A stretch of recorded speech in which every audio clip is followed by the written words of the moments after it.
In the 16th century, European powers began sailing toward the Indian subcontinent in a fierce race for wealth and influence. At first, they seized control of the trade routes, and soon after, the land itself. By the 1800s, Britain had subdued most of India, draining its vast resources and ruling it as the glittering crown jewel of the British Empire.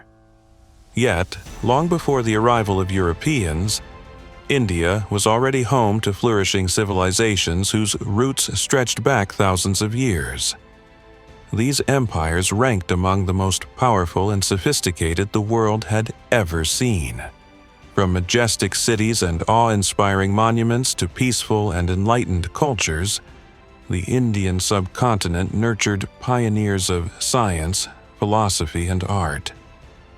Here, scholars advanced mathematics, mapped the movements of the planets, and gave birth to profound spiritual traditions that would shape the world. India endured through the ancient era, the Middle Ages, and into the modern age. Today, with a population exceeding 1 billion and growing geopolitical tensions, the question remains: can this nation continue to thrive and evolve? To truly understand this remarkable land, we must return to its very beginnings.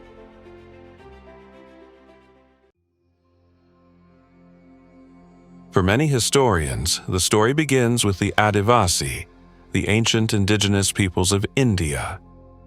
These tribes lived on the subcontinent around 30,000 years ago, long before any organized kingdoms or empires arose. Leading a nomadic and semi-nomadic way of life, they left behind little in the archaeological record. Yet their stories and traditions survived through the spoken word, passed down from generation to generation, reaching their modern descendants today. Then came India's first great urban civilization, the Indus Valley Civilization, centered along the mighty Indus River and its tributaries. Each story, each memory, forms one of the countless layers of history that together shaped the soul of India.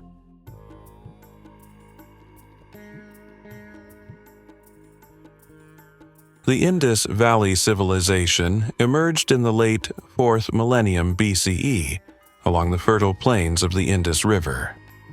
It was one of the world's first great urban societies, a cradle of civilization that flourished at the same time as Mesopotamia, Egypt, and ancient China. Yet, compared to those cultures, much about the Indus remains shrouded in mystery. This vast civilization thrived for nearly 2,000 years, reaching its peak around the middle of the 3rd millennium BCE before beginning its decline after 1900 BCE. At its height, it may have been home to as many as 5 million people, spread across hundreds of cities and towns. Excavations at major sites such as Harappa and Mohenjo-Daro, both located in present-day Pakistan, reveal an astonishingly advanced urban culture. Stone architecture, carefully planned city grids, standardized bricks, and an intricate system of streets and drainage unlike anything else of its time. The Indus people relied on the rhythm of the monsoon to sustain their agriculture and built complex water management systems, including public baths and covered sewers that would not be equaled anywhere in the world for over 1,000 years. Archaeological findings suggest a thriving economy supported by long-distance trade. Merchants used carved seals, standardized weights, and walled settlements that regulated entry and exit, hinting at a remarkably organized civic system. From their burial sites, we can see that they believed in an afterlife, and the differences in grave goods point to some form of social hierarchy based on wealth or status. But perhaps the greatest mystery of all lies in their writing system, a script that remains undeciphered to this day. Because of this, their language, their rulers, and even their names are lost to time. Despite all their achievements, not a single individual from the Indus Valley Civilization is known to us. Their story survives only through the silent ruins, the ancient layers of history that whisper of a once great people who built one of humanity's earliest cities.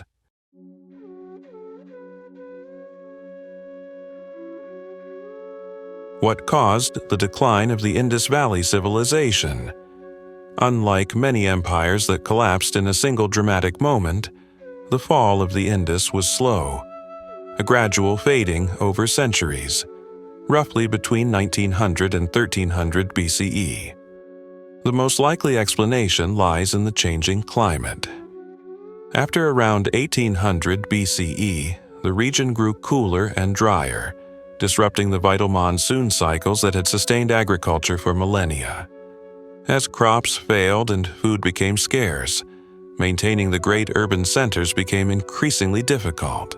At the same time, earthquakes and tectonic shifts altered the course of the Indus River, pushing it westward and leaving once prosperous cities without their essential lifeline: water. The great cities declined, but the people of the Indus did not simply vanish. Most scholars believe that these populations migrated southeast, deeper into the Indian subcontinent, adapting to new environments and merging with other cultures. One enduring theory suggests that the roots of the Dravidian language family, including Tamil, Telugu, and Kannada, may trace back to these very migrants from the Indus Valley. Though their cities turned to dust, their legacy endured, flowing quietly beneath later civilizations, another buried layer in India's long and complex history.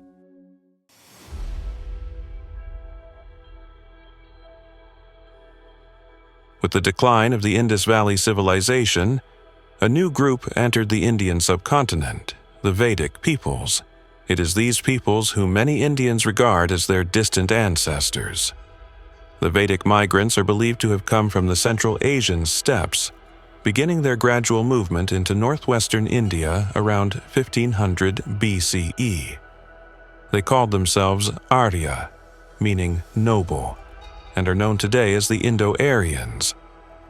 At first, they lived as nomads, herding cattle and following the rhythm of the seasons. Over time, they began to settle across northern India, establishing small farming communities and villages. By around 1200 BCE, they had crossed the Ganges River, moving deeper into central and eastern India. The Vedic peoples brought with them the horse and chariot, innovations that revolutionized Indian warfare and transportation. Horses, first domesticated by Indo-European peoples around 2000 BCE, became symbols of strength, wealth, and divine favor. They also introduced a new language, Vedic Sanskrit, which would later evolve into one of the oldest and most influential languages in the world. Their spiritual and cultural legacy was preserved in the Vedas, a collection of ancient hymns, chants, and rituals composed in early Sanskrit. There are 4 Vedas.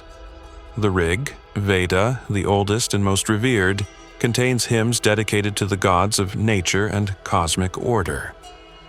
The Yajur Veda serves as a guide to rituals and sacrificial ceremonies, providing instructions for priests. The Sama Veda focuses on melodies and chants, the musical expression of the Rig Veda's hymns. The Atharva Veda, composed later, reflects the daily life and spiritual concerns of ordinary people, including prayers, charms, and healing incantations. Composed between roughly 1500 and 1200 BCE, these texts became the foundation of Indian philosophy, spirituality, and ritual practice, shaping the moral and spiritual fabric of the subcontinent for thousands of years to come.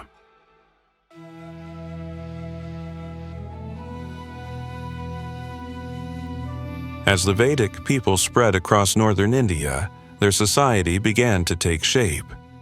In the early centuries, they lived as semi-nomadic pastoral tribes, herding cattle and following the rhythm of the seasons. At first, these communities were concentrated in Punjab and northwestern India, but gradually they moved eastward into the fertile lands nourished by the Ganges and Yamuna rivers. Some tribes settled in semi-permanent villages, while others continued their nomadic way of life. They traded, negotiated, raided, and fought with one another, bound together by a shared warrior ethos that celebrated bravery, loyalty, and honor.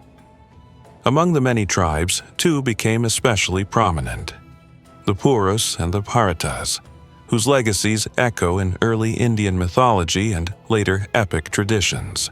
The arrival of ironworking after 1200 BCE transformed Vedic life.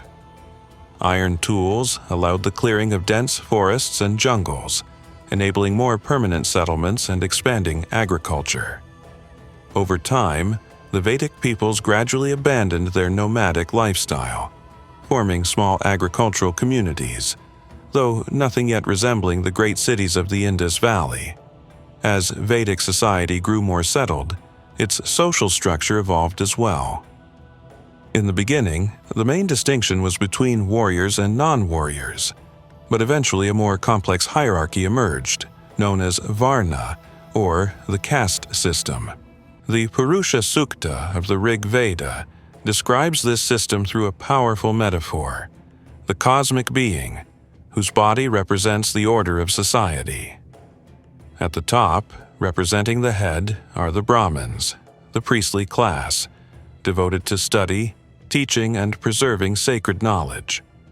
All other classes owed them reverence and respect, and kings throughout Indian history were expected to protect and support them.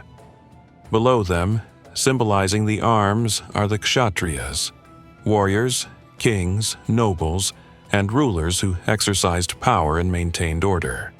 They embodied strength and authority, the force that upheld justice and defended the realm. Representing the thighs, we find the Vaishyas, farmers, herders, and merchants. They sustained the economy, producing food and wealth through trade and agriculture. Finally, forming the feet of society are the Shudras, laborers and craftsmen who served the other three Varnas. They built, forged, and worked the land, forming the foundation upon which the entire society rested. Though this concept was spiritual in origin, it gradually became a social reality, shaping Indian civilization for millennia, another defining layer in the long story of India's past.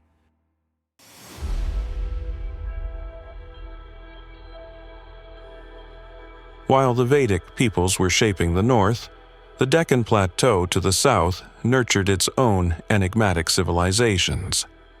Cultures known to us only through scattered archaeological traces. One such culture was the Yorway culture, centered in what is now Maharashtra, which flourished for nearly 7 centuries, from around 1400 to 700 BCE. Archaeological evidence reveals a people both skilled and deeply ritualistic, but their customs remain shrouded in mystery. A striking peculiarity is found in their burials. Many skeletons were discovered with their feet severed before interment, and artifacts often depict headless guardian figures carved into doorways. The meaning of these practices remains uncertain, perhaps symbolic, perhaps spiritual, but they continue to puzzle archaeologists to this day.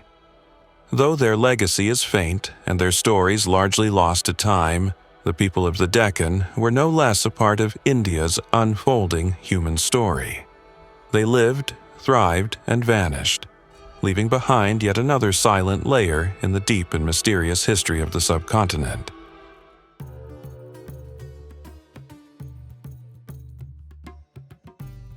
The Vedic period spanned roughly 1,000 years, ending not with a single event, but through a gradual transformation of culture, belief, and society. By the 7th to 6th centuries BCE, India was entering a new age, one that would redefine the subcontinent's spiritual and political landscape. Around 700 to 600 BCE, cities began to reappear in large numbers, for the first time since the fall of the Indus Valley civilization. These urban centers became the seats of power for a new kind of political entity known as the Janapadas, literally footholds of the people. Each Janapada functioned as a city-state or regional domain ruled by a king or an assembly. Over time, many of these were consolidated into larger states called Mahajanapadas, the Great Realms. There were traditionally 16 Mahajanapadas, stretching across northern India. Among the most prominent were Kuru, descended from the early Vedic kingdom, Vaji, a confederation in present-day Bihar, and Magadha, whose rise would soon change the course of Indian history. But perhaps even more significant than political growth was the explosion of intellectual and spiritual thought that these cities fostered. Urban life encouraged dialogue, debate, and reform. It was in this fertile age that India gave birth to some of the world's oldest and most profound religions and philosophies. Ideas that would shape not only India, but much of human civilization itself.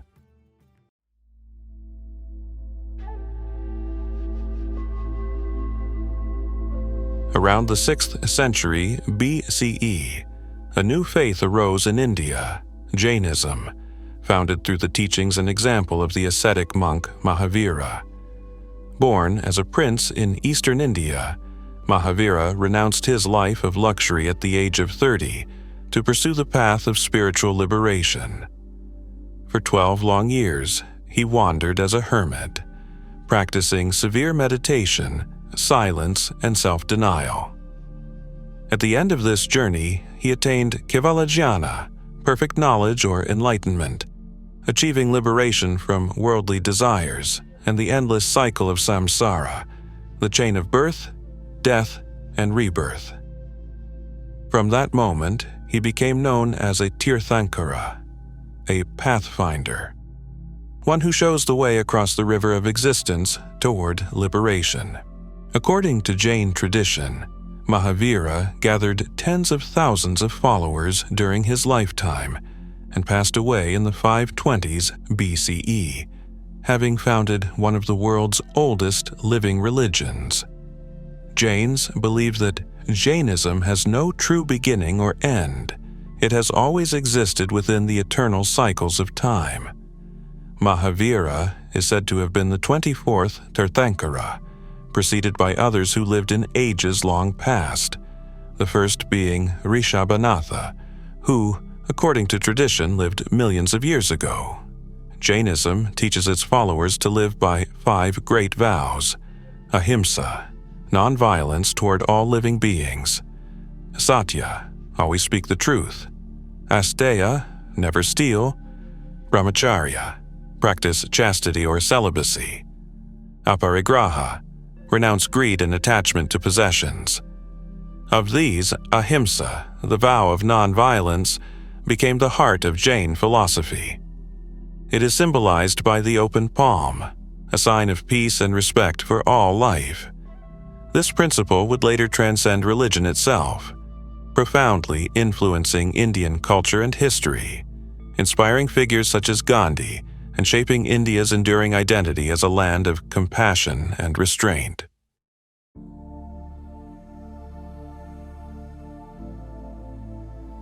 The second great spiritual awakening of this era was Buddhism, born from the life and teachings of Siddhartha Gautama, the Buddha. He was a prince of the Shakya clan, born at the foot of the Himalayas in what is now Lumbini, Nepal. According to tradition, Siddhartha was raised in luxury, sheltered from every form of suffering for nearly 30 years. But one day he ventured beyond the palace walls, and his life changed forever. There, he encountered an old man, and for the first time realized that all beings must age.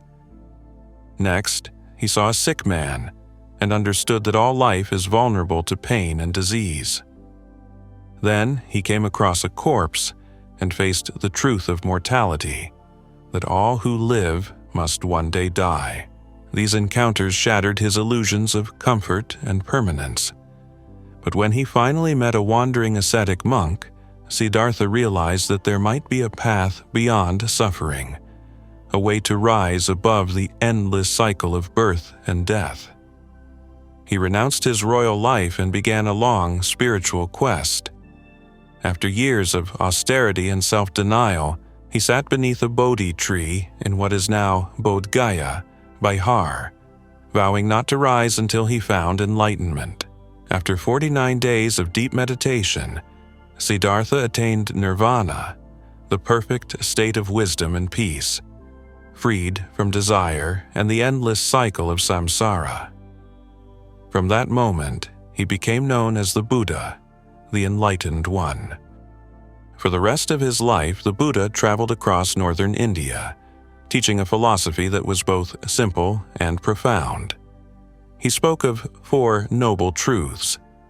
Life is suffering.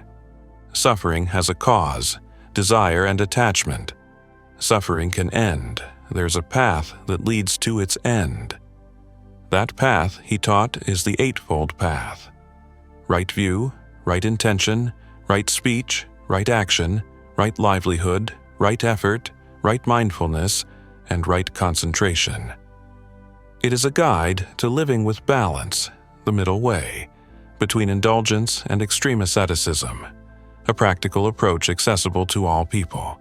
Emerging from the same spiritual soil as Jainism and the Vedic faiths, Buddhism shared the principles of karma, reincarnation, and non-violence, yet it offered a new way, a path of inner transformation through mindfulness and compassion. Over the centuries, Buddhism would profoundly shape India's history and philosophy. Though its presence on the subcontinent later waned, its message spread far beyond, finding new life across East and Southeast Asia, and becoming one of the world's great enduring religions.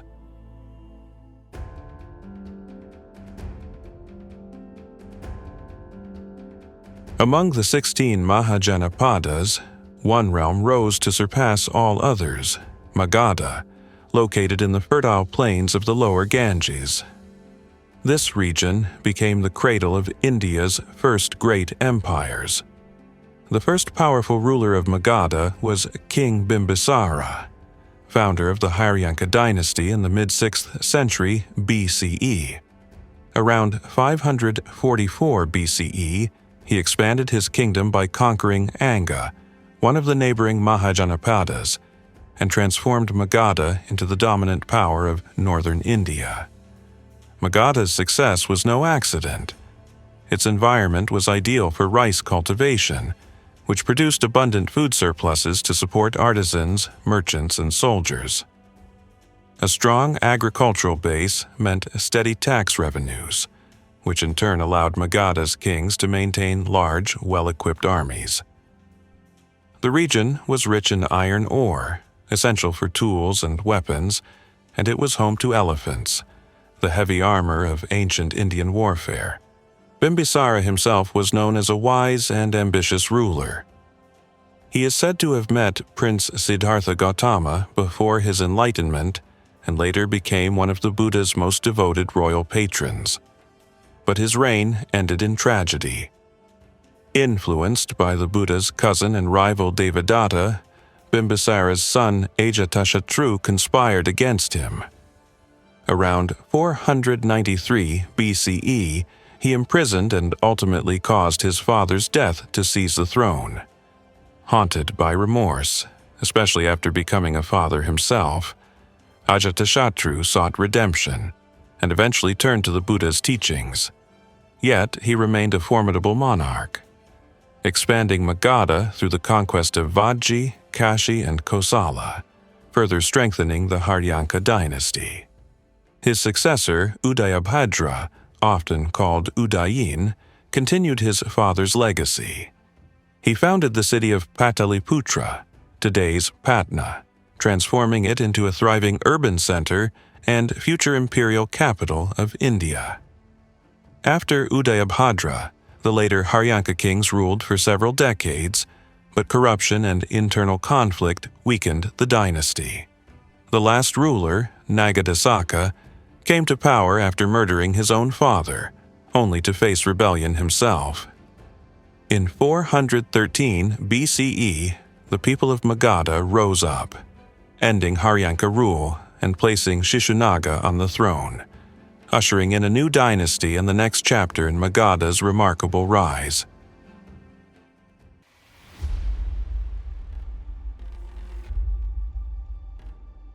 After the fall of the Haryanka dynasty, the people of Magadha placed Shishunaga on the throne around 413 BCE. Once a viceroy under the previous kings, Shishunaga was said to be of humble origin, the son of the ruler of Vaishali, and was chosen by the people for his wisdom and fairness. Upon ascending the throne, Shishunaga ruled from Rajagriha, modern Dai Raigir, and appointed his son as governor of Vaishali. During his reign, Magadha continued to expand its influence. He defeated the Pradyota dynasty of Avanti, bringing western India under Magadhan control and unifying much of the northern subcontinent under one banner for the first time. Shishunaga ruled for nearly 2 decades, until around 395 BCE, when he was succeeded by his son Kalasoka, also known as Kakavarna.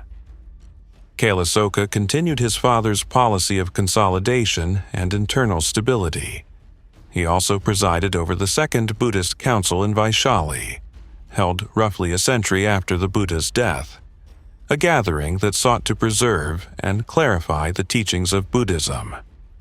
Later in his reign, Kalasoka divided the realm among his 10 sons, weakening the central authority of the throne. His death marked the beginning of Magadha's political fragmentation. The last ruler of the line, Mahanandin, was overthrown and killed by his father's illegitimate son, Mahapadmananda, around 345 BCE. With this act, the Shishunaga dynasty came to an end, giving rise to the Nanda dynasty, a powerful but short-lived line of kings that would soon face a challenge unlike any before: the arrival of Alexander the Great on India's northwestern frontier.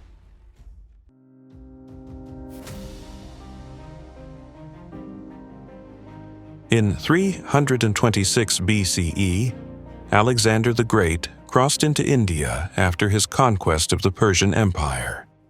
His armies advanced through the Punjab, reaching the Jhelum River, known to the Greeks as the Hydaspes. There, he met the forces of an Indian king, whom Greek historians called Porus, likely a ruler of the region between the Jhelum and Chenab rivers. In May 326 BCE, the two armies clashed in the legendary Battle of the Hydaspes. Porus's warriors, fighting with chariots, cavalry, and mighty war elephants, resisted fiercely, but Alexander's disciplined phalanxes and tactical brilliance eventually prevailed. Surrounded and outmaneuvered, much of Porus's army was destroyed, and the king himself was gravely wounded and captured. Yet, instead of executing his defeated foe, Alexander admired Porus's courage and nobility. When asked how he wished to be treated, Porus famously replied, "Like a king." Impressed, Alexander not only spared him, but restored his kingdom, making him a trusted ally and governor of the conquered lands. Together, they marched eastward, capturing cities such as Sangala, and extending Macedonian influence deeper into India. But as Alexander approached the Baez River, known to the Greeks as the Hyphasis, his weary soldiers refused to march any farther. Tales spread of a vast empire to the east, the Nanda Empire of Magadha, said to command over 200,000 soldiers, 20,000 cavalry, and thousands of war elephants. Facing exhaustion, monsoon rains, and mutiny, Alexander reluctantly turned back.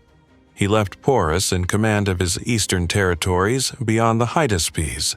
However, according to later Greek accounts, Porus was eventually killed by a rival satrap in the turbulent years that followed Alexander's death.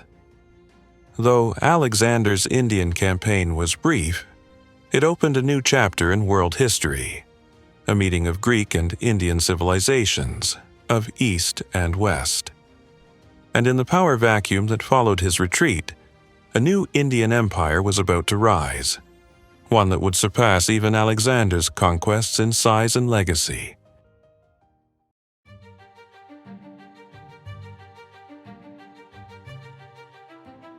In the early 4th century BCE, the powerful Nanda Empire collapsed, overthrown by an ambitious young leader named Chandragupta Maurya. Historical sources differ about his origins. Some describe him as a prince of the Nanda line, while others claim he came from a humble family, perhaps even descended from peacock herders, a name reflected in the word Maurya, meaning of the peacock. How exactly Chandragupta overthrew the Nandas remains uncertain, but most traditions credit his success to the genius of his mentor and advisor, the philosopher and strategist Chanakya, also known as Kautilya, author of the Arthashastra, one of the world's earliest treatises on statecraft, diplomacy, and espionage. Once in power, Chandragupta wasted no time in building a new empire. He expanded westward, reclaiming the territories once conquered by Alexander the Great. This brought him into conflict with Seleucus I Nicator, founder of the Seleucid Empire, one of Alexander's most powerful successors. The details of their war are largely lost to history, mentioned only briefly in Greek accounts, but its outcome is clear. Chandragupta emerged victorious. In the ensuing peace treaty, Seleucus ceded his eastern territories, parts of modern-day Afghanistan and Pakistan, to the Mauryan Empire. In return, Chandragupta gifted him 500 war elephants, and according to some sources, sealed the alliance through a marriage alliance with Seleucus's daughter. This encounter opened a diplomatic bridge between India and the Hellenistic world. Seleucus sent his ambassador Megasthenes to Chandragupta's court at Pataliputra, the magnificent capital of the Mauryan Empire. Megasthenes described a vast and orderly city, surrounded by 21 miles of walls, nearly 600 towers, and 64 gates. He recorded the high prestige of the Brahmins, the empire's intricate administrative system, and the state's share of the harvest, about 1/4, used to feed soldiers and sustain the massive bureaucracy. Under Chandragupta and his son Bindusara, the Mauryan Empire expanded across nearly the entire Indian subcontinent. Only the eastern Kalinga region, modern-day Odisha, and parts of northern Andhra Pradesh remained independent. For the first time in history, most of India was united under a single power. A centralized, organized empire that blended political vision with philosophical depth. The Mauryan state became not only a symbol of unity, but also the foundation for India's next golden age, the reign of Ashoka the Great.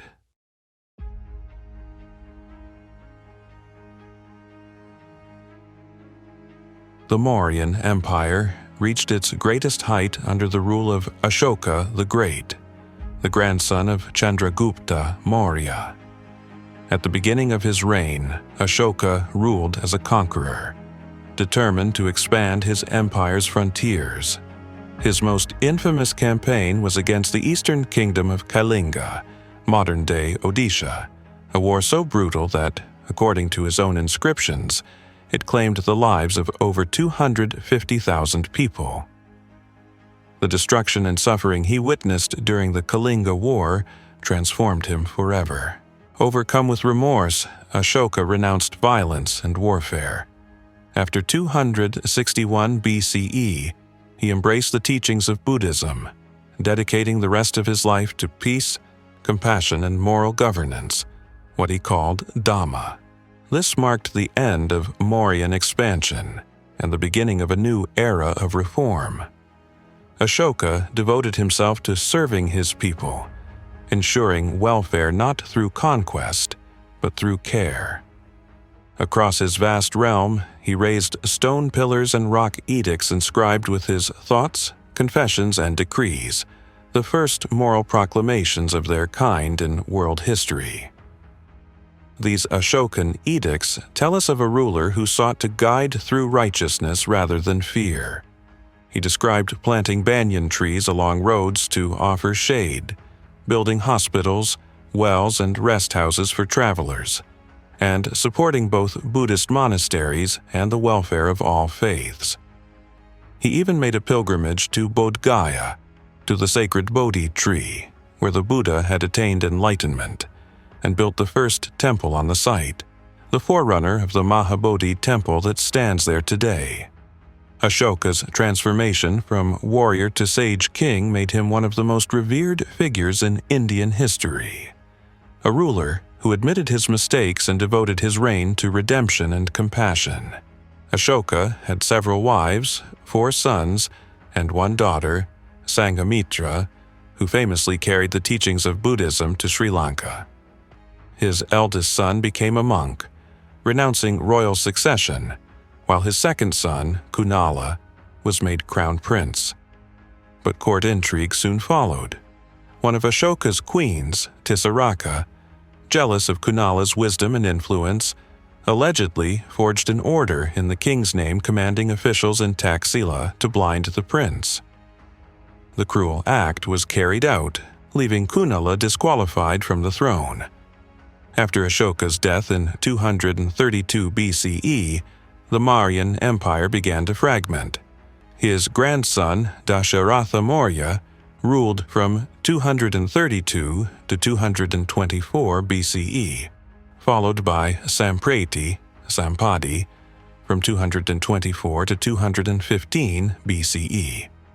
Yet, without Ashoka's moral authority and vision, the empire weakened. Its vastness, pacifist policy, and declining administration eroded central power. Over the next decades, 4 more emperors ruled in succession, each with diminishing influence. Finally, around 185 BCE, the last Mauryan king, Brihadratha Maurya, was assassinated by his own general, Pushyamitra Shunga, who founded the Shunga Dynasty. The Mauryan Empire, once the largest and most enlightened in Indian history, collapsed, leaving behind only ruins, inscriptions, and a legacy of moral governance. For centuries afterward, no single empire would unite India again. Yet Ashoka's ideals of peace, tolerance, and nonviolence would endure as one of the greatest layers in the long and sacred story of India.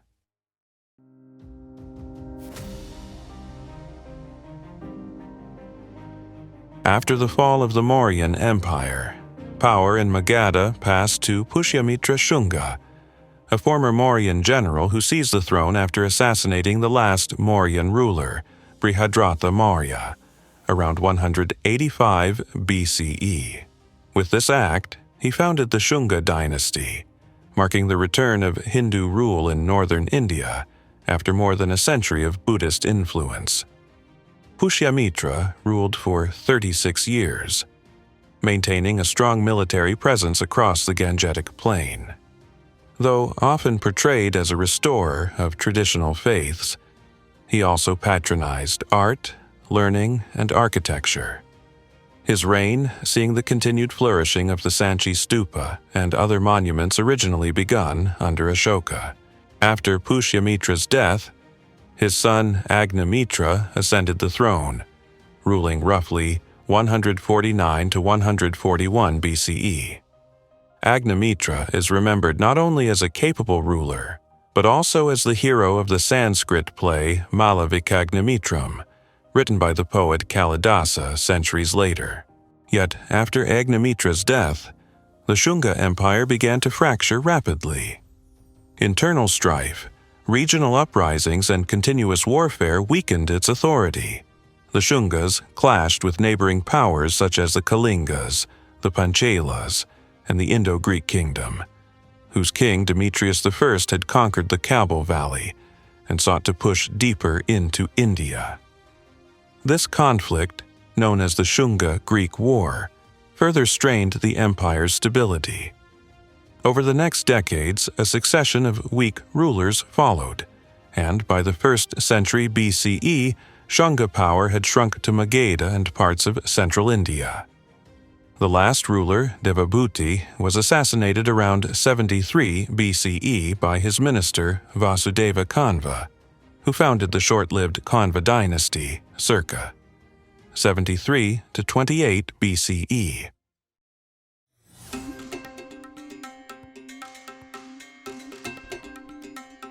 The 5 centuries that followed the collapse of the Mauryan Empire in 185 BCE are often called India's Dark Age. Historical records from this period are scarce, and much of what happened remains cloaked in mystery. Kingdoms rose and vanished, leaving behind only fragments of inscriptions, coins, and ruins. India, once again, fragmented into numerous regional states, while waves of foreign invasions swept across the subcontinent. The first came only a few years after the Mauryan fall, when Greeks from Bactria, the Indo-Greeks, crossed the Hindu Kush and conquered large parts of northern India, even sacking the former Mauryan capital of Pataliputra. Although the Greeks eventually withdrew, they were followed by the Scythians, known in India as the Sakas, who invaded from Central Asia and seized much of northwestern India and modern Pakistan. In turn, the Sakas were overrun by yet another migrating people, the Yuezhi, a nomadic Indo-European tribe from the steppes. From this fusion of cultures arose the Kushan Empire, founded around 25 CE under Kujula Kadphises, and later ruled by his famous successor Kanishka the Great. The Kushans established one of the most powerful empires of their time, dominating Afghanistan, Punjab, and northern India. Despite their Central Asian origins, the Kushans became enthusiastic patrons of Indian religion, art, and trade. They embraced Hinduism, Buddhism, and local traditions alike, fostering a period of remarkable cultural exchange. Their empire prospered through the Indian Ocean trade and the Silk Road, connecting India to Rome and China. Kanishka himself played a crucial role in the spread of Buddhism across Asia. He convened the Fourth Buddhist Council in Kashmir and supported the development of Mahayana Buddhism, which would later flourish throughout East Asia. Yet the Kushans also faced powerful rivals to the north. In one campaign, Kanishka's forces clashed with those of a Chinese general, Ban Chao, in Central Asia. Though defeated and forced to pay tribute, the encounter reflected India's growing reach and its entanglement with the great empires of the ancient world. Far from a true Dark Age, this was an era of transformation, when India absorbed and reshaped foreign influences, keeping alive the flame of civilization through one of the most turbulent chapters in its long and layered history.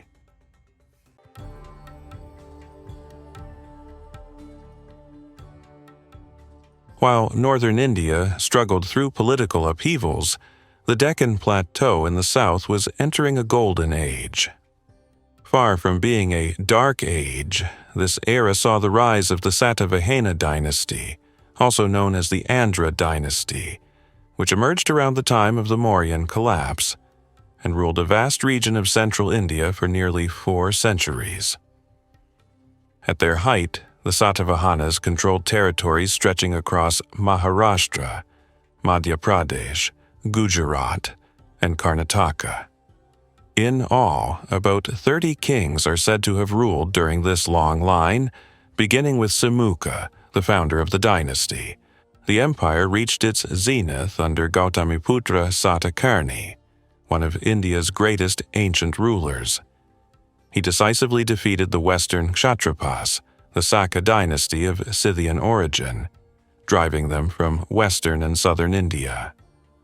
Under his reign, the Satavahanas secured control over some of the world's most important ports, including Broch, Baruch, Kalyan, and Sopara, vital hubs for international trade in silk, spices, and luxury goods. According to the Roman author Pliny the Elder, the king of the Andhras could field an army of 100,000 infantry, 2,000 cavalry, and 1,000 elephants. a testament to the power and wealth of the Deccan realm. Roman and Greek sources were well informed about India, because trade between the two regions flourished like never before. The Roman geographer Strabo wrote that more than 100 Roman ships sailed to India every year at the turn of the millennium, their holds filled with gold and silver, returning with pepper, pearls, ivory, silk, and precious stones. Coins of emperors such as Trajan, Hadrian, and Marcus Aurelius have been found across India, proof of the thriving commerce between the Mediterranean and the Indian Ocean. India's connections also stretched eastward. Along the Silk Road and maritime routes, Buddhist monks traveled to China, spreading the faith across Asia. Indian goods, pottery, textiles, and coins have been unearthed as far away as Malaysia, Thailand, and Vietnam, evidence of India's vast trading network. Clearly, this was not a dark age at all. It was an age of exchange and prosperity, when India stood at the crossroads of the ancient world, a vital link between East and West, and one of the richest and most vibrant civilizations on Earth.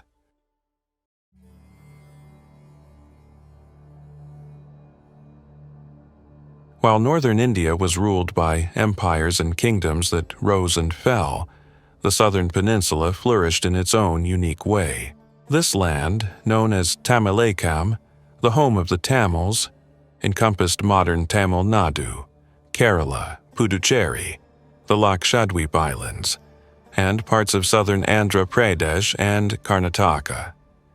It was a period of prosperity, creativity, and distinct cultural identity. Tamilakam was united not by empire, but by language and culture, a civilization that developed its own literature, traditions, and political systems, largely independent of the North. The earliest Tamil writings, known as Sangam literature, were composed between the 3rd century BCE and the 3rd century CE. These poems, on love, war, honor, and loss, are among the world's oldest surviving secular literatures. Beyond their poetic beauty, they reveal much about Tamil society. Unlike the rigid Varna system that had long taken root in northern India, the south at this time had a more fluid social structure. Sangam texts describe a world of warriors, poets, merchants, and farmers, where women held visible and active roles as rulers, poets, and even royal guards. Religious beliefs also differed. The Tamils believed in concepts such as Ananku, a sacred or magical force residing in people, places, or objects. Yet, social divisions did exist. Certain groups, referred to in texts like the Akananuru and Purananuru, were considered impure, a reflection of early forms of social exclusion that would later evolve into the caste distinctions of the medieval period. Politically, Tamilakam was dominated by 3 powerful dynasties, the Chera, Chola, and Pandya kingdoms, collectively known as the Moovendar, or 3 crowned rulers. For nearly 1,000 years they contended for power across the Tamil lands, their rivalries celebrated in Sangam epics. Despite wars, these dynasties shared a common language, religion, and artistic heritage that united the Tamil world. Among them, the Pandyas were especially prominent during this period. They are mentioned in Ashoka's edicts of the 3rd century BCE as independent southern rulers, and maintained their influence long after the Mauryan Empire faded. Their capital at Madurai became a vibrant center of Tamil scholarship and culture, the heart of the Sangam assemblies where poets, scholars, and kings gathered to celebrate the Tamil tongue. Through their art, literature, and trade, the Tamils of this era forged one of the oldest continuous cultures in the world, a civilization that endures unbroken to this day.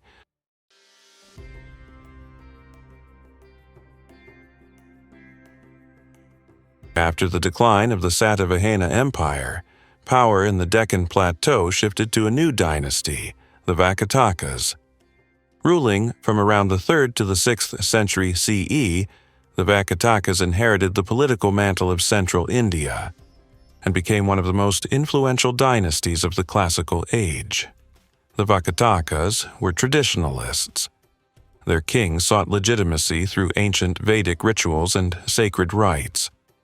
The dynasty's most renowned ruler, Pravarasana I, performed the grand Ashvamedha, the horse sacrifice, 4 times, a declaration of unmatched royal power. Later, monarchs continued this pattern of religious devotion and cultural patronage, reinforcing their status as defenders of tradition. Their enduring legacy, however, lies not in conquest, but in art and faith. The Vakatakas were instrumental in the creation of the Ajanta Caves, a series of 30 rock-cut Buddhist sanctuaries hewn into cliffs in present-day Aurangabad, Maharashtra. Though the earliest caves date back to the Satavahana period, it was under the Vakatakas, especially during the reign of Harishena, that Ajanta reached its peak. The caves served as monasteries and temples for Mahayana Buddhist monks, and are adorned with exquisite sculptures and murals depicting the life of the Buddha, the Jataka tales, and vivid scenes of ancient Indian life. Their artistry, delicate, emotional, and richly detailed, remains one of humanity's greatest cultural treasures. The Vakatakas likely also inspired early work on the nearby Ellora Caves, where generations of artisans continued to carve shrines to Buddhist, Hindu, and later Jain deities. Together, these monuments testify to a period when spiritual devotion and creative expression were inseparable.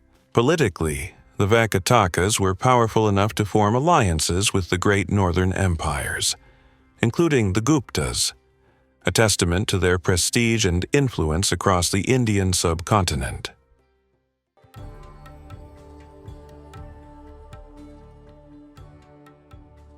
The Gupta Empire emerged in the early 4th century CE, though historians are still uncertain about the dynasty's precise origins. What is clear is that, beginning in the 4th century, the Guptas extended their control over most of northern and eastern India, projecting their influence far beyond those borders. The Guptas pioneered a distinctive model of imperial rule. Emperors maintained direct control over the empire's core territories, while allowing regional rulers significant autonomy, provided they remained loyal to the central authority. The third Gupta ruler, Chandragupta I, laid the foundations of the empire's greatness. He adopted the grand imperial title of Maharajadhiraja, King of Kings, elevating his status above all others. Provincial governors administered territories known as buktis or deshas, and some even assumed royal designations such as Maharaja. In a land as vast and diverse as India, this flexible system of governance proved far more effective than the rigid, centralized models of empires like Rome. His son Samudragupta expanded Gupta dominion even further, leading conquests across the upper Ganges Valley and capturing the ancient Magadhan capital of Pataliputra. Surviving inscriptions list numerous kings whom he defeated in battle, though many of these rulers and regions remain unidentified due to the fragmentary historical record. Later emperors, such as Chandragupta II Vikramaditya, continued these campaigns, pushing Gupta influence into Bengal and the Punjab. It was the Guptas who finally defeated the Western Kshatrapas, the Saka Scythians, driving them from India's northwest.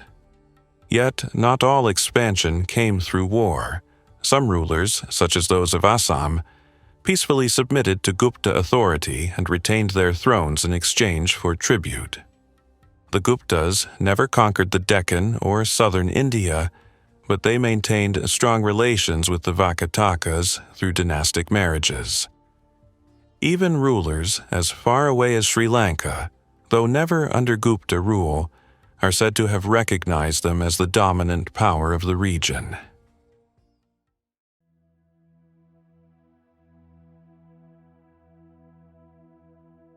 The Gupta period was an age of peace, prosperity, and cultural flowering that later generations would call the Golden Age of India. It was a time of extraordinary artistic, religious, and scientific innovation. Much of it centered around the legendary scholars of Nalanda. Nalanda, in modern-day Bihar, was a great Buddhist Mahavihara founded under Gupta patronage. It grew into one of the world's foremost centers of learning. Though primarily Buddhist, it welcomed students and support from Hindus and Jains as well, receiving lavish endowments of wealth, food, and land from patrons across India. Nalanda's scholars mastered a wide range of disciplines. Many specialized in Mahayana Buddhism, writing commentaries and philosophical works that remain influential even today. The writings of the philosopher Dignaga, for example, laid the foundation for what became known as Buddhist logic, a cornerstone of Buddhist philosophy. Within Nalanda's walls, students could study everything from the Vedas to medicine, astronomy, and mathematics. Among the era's most gifted thinkers was Aryabhata, who lived in the 5th century CE and specialized in astronomy and mathematics. His great work, the Aryabhatya, is the earliest surviving Indian text of its kind. In it, he correctly explained the causes of eclipses and the Earth's rotation, relying on advanced mathematical formulas. Aryabhata also calculated pi with astonishing accuracy, 3.1416, and was perhaps the first in history to suggest that pi is an irrational number. His insights into trigonometry introduced early forms of the sine and cosine functions, which later entered Europe through Arabic translations of his work. Another renowned scholar of the Gupta period was Varahamihira, a mathematician and astronomer credited as one of the earliest known thinkers to represent zero, both as a symbol and as a numerical value, a concept that would revolutionize mathematics. Although the idea of zero had existed in India earlier, it was during this era that it became firmly established as a cornerstone of computation.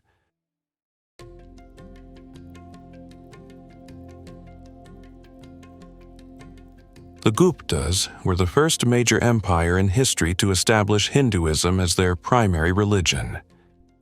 Hinduism is the world's oldest living faith, with its roots tracing back more than 3,000 years to the sacred Vedas.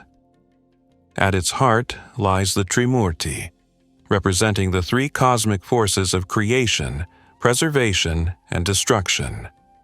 Brahma, the creator, is said to have brought the universe into being.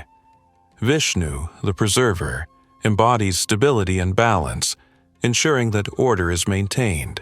Over time, Vishnu became the most widely worshipped of the three, appearing first in the Rigveda and eventually rising to supreme prominence. He is often depicted with blue skin and 4 arms, each holding a sacred symbol. To restore balance in times of chaos, Vishnu is believed to descend to earth in the form of avatars, divine incarnations in human or animal form. The best known of these is Krishna, often revered as a god in his own right, and portrayed as a blue-skinned youth or playful child. The third member of the Trinity, Shiva, represents destruction, though not in a negative sense. In Hindu philosophy, destruction is a vital part of the eternal cycle, a necessary step before renewal and creation. The Gupta Empire marked a golden age for Hinduism. Its rulers patronized Sanskrit scholarship, codified sacred texts, and sponsored the construction of the first great stone temples, setting artistic and architectural traditions that would endure for centuries. During this era, the two great Sanskrit epics, the Ramayana and the Mahabharata, reached the form we recognize today. Both epics have since been translated into countless languages and remain among the most influential works in world literature, together longer than Homer's Iliad and Odyssey, and even surpassing the Bible and Quran in sheer scale. Every Indian, regardless of region or language, knows at least some of their stories. These epics form a shared cultural thread that has united India for millennia. The Mahabharata tells of a great conflict between two royal families, the Kauravas and the Pandavas. After losing their kingdom in a rigged dice game, the 5 Pandava brothers are exiled for 13 years. Upon their return, they wage a vast and tragic war on the fields of Kurukshetra to reclaim their rightful inheritance. Among its heroes stands Arjuna, the master archer, guided by Krishna, who serves as his divine charioteer and mentor. Arjuna's feats are legendary. In one dramatic episode, he kills the warrior Jayadratha with an arrow that carries the severed head across mountains to his father's lap mid-prayer, shocking him to death.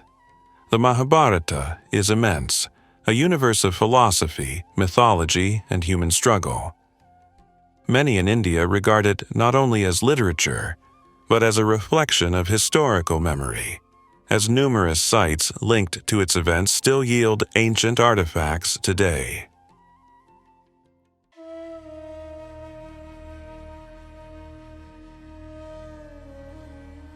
The Gupta Empire reached what many historians call the Golden Age of India, a period when prosperity extended even to ordinary citizens. According to the Chinese monk Faxian, who visited India around 415 CE, noble families funded charity houses and hospitals. He wrote, "All the poor, orphans, widows, the childless, the crippled, and the sick may come to these places and receive care. Physicians treat their ailments, and when they recover, they depart healed. Yet, this golden age was not without shadows. For women, the Gupta era marked a decline in status and freedom. During the earlier Vedic period, women could study the Vedas, participate in spiritual life, and freely visit temples. By the Gupta age, however, social norms tightened with the rise of Orthodox Hinduism. A new belief spread that a woman could achieve moksha, liberation from the cycle of rebirth, only after being reborn as a man. It was also during this period that the custom of sati, the self-immolation of widows on their husband's funeral pyre, became more common. Though earlier references to the practice existed, it was during the Gupta period that sati began to be socially normalized, reflecting a broader transformation in gender roles and religious attitudes.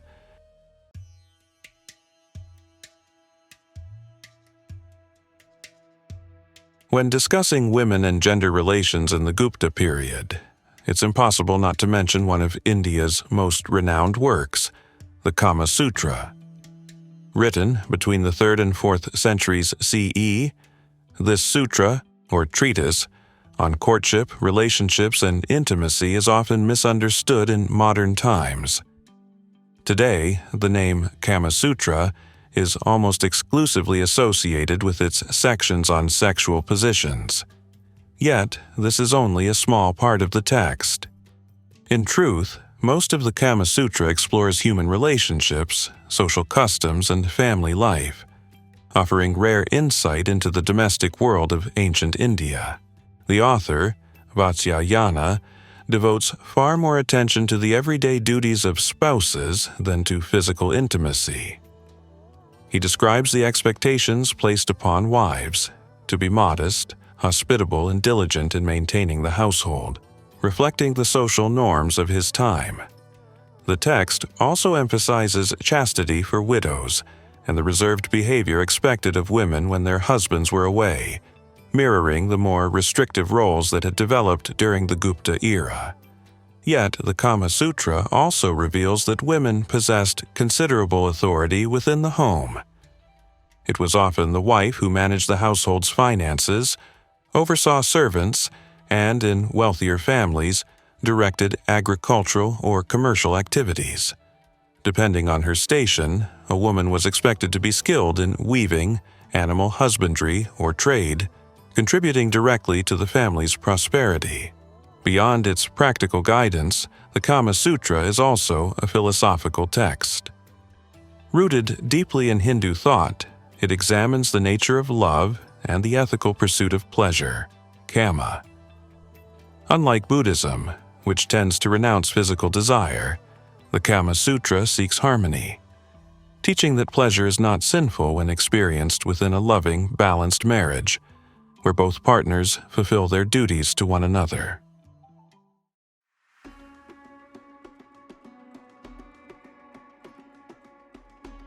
Like so many great empires before it, the fall of the Gupta Empire was not marked by a single catastrophic event, but by a gradual unraveling that unfolded over several decades.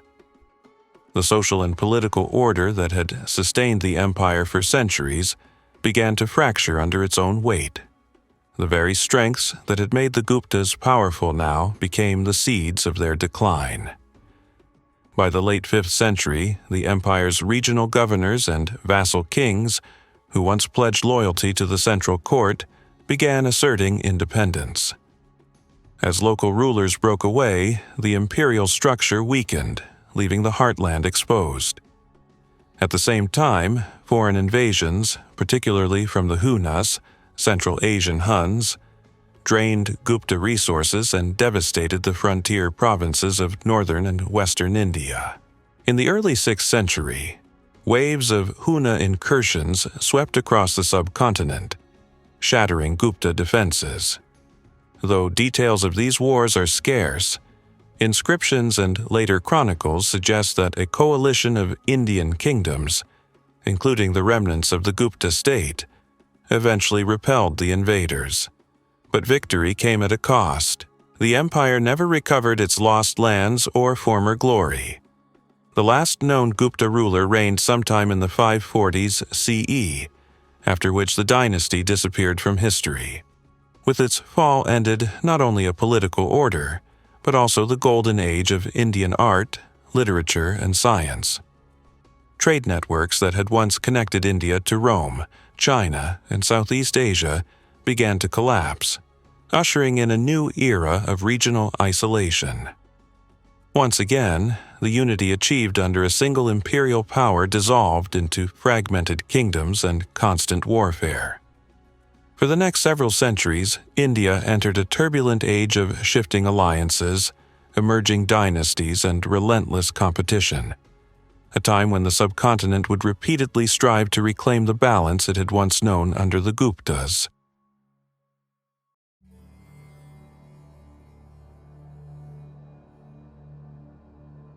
In the centuries following the Gupta collapse, India once again fragmented into a mosaic of regional kingdoms. Among the first powers to rise from the ashes of empire was the Pushyabhuti dynasty, also known as the Vardhana dynasty, which emerged in Punjab and extended its influence across much of northern India.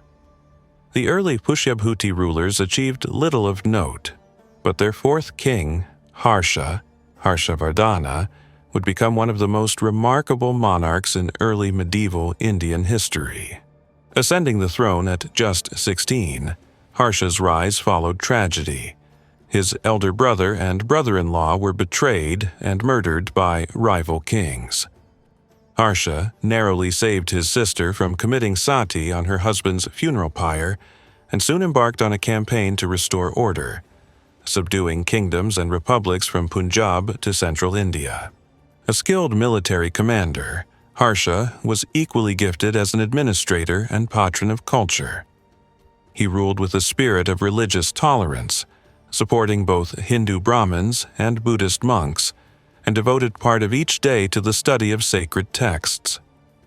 Unlike many kings of his time, Harsha was known as a wandering ruler, preferring to travel across his realm, listening to his subjects and addressing their needs directly, rather than governing from a distant palace. Harsha was also a patron of art and literature, and a writer himself. He composed at least 3 Sanskrit plays, a Buddhist biography and 2 romantic comedies, showcasing his literary and philosophical depth. He was said to be a talented veena, lute, player, and deeply appreciated music and drama. Much of what we know about Harsha comes from his court biographer Banabhatta, whose work, Harshacharita, is considered India's earliest surviving royal biography. Banabhatta's own life reads like a story. Orphaned young, he wandered with a troupe of poets and musicians before being summoned to Harsha's court. Initially reprimanded for his wild past, he soon gained the king's trust and friendship, recording the ruler's achievements in vivid prose. Another invaluable account comes from the Chinese Buddhist monk Xuanzang, who visited India during Harsha's reign and praised his virtuous rule, scholarship, and patronage of Buddhist monasteries. This is the same Xuanzang whose travels later inspired the classic Chinese novel Journey to the West. Harsha even engaged in diplomatic exchanges with China's Tang dynasty, sending ambassadors to the imperial court. The Tang emperors reciprocated, establishing some of the earliest recorded formal relations between India and China. Sadly, Harsha died without an heir in 647 CE, and his realm soon fragmented into warring states.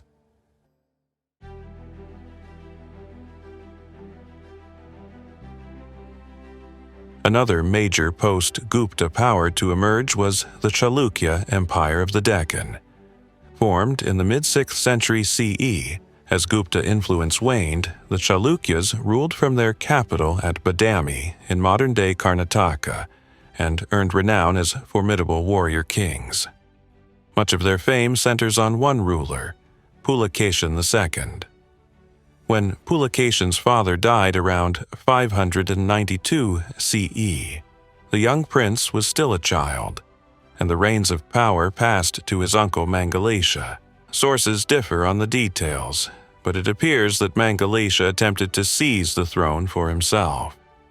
When Pulakeshin came of age, he launched a civil war against his uncle, and after several years of struggle, emerged victorious around 610 CE, claiming his rightful place as king. What followed was the reign of one of India's greatest military leaders.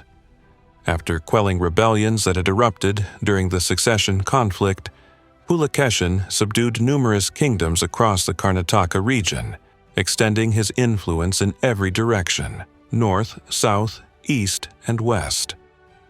In 619 CE, he led his forces northward to confront King Harsha, defeating him in the Battle of the Narmada River, a victory that firmly established Chalukya dominance over the Deccan. For the next 2 decades, Pulakeshin's campaigns continued to expand his empire. One of his most remarkable achievements, however, was defensive. His navy successfully repelled an Arab fleet sent under the orders of the Caliph Umar ibn al-Khattab, which had targeted the port city of Thana near modern Mumbai. This early encounter marked one of the first recorded naval clashes between Indian and Arab forces. Despite his brilliance, Pulakeshin's reign ended in tragedy. In the late 630s and early 640s, he clashed with the Pallavas to the south. After years of fierce warfare, the Pallava king Narasimhavarman I invaded the Chalukya realm, captured Badami, and, according to most sources, killed Pulakeshin in battle. The Chalukyas later reclaimed their capital in the 600s and 50s, and even sacked the Pallava capital of Kanchipuram in the early 8th century, restoring their pride and power. Yet their resurgence was short-lived.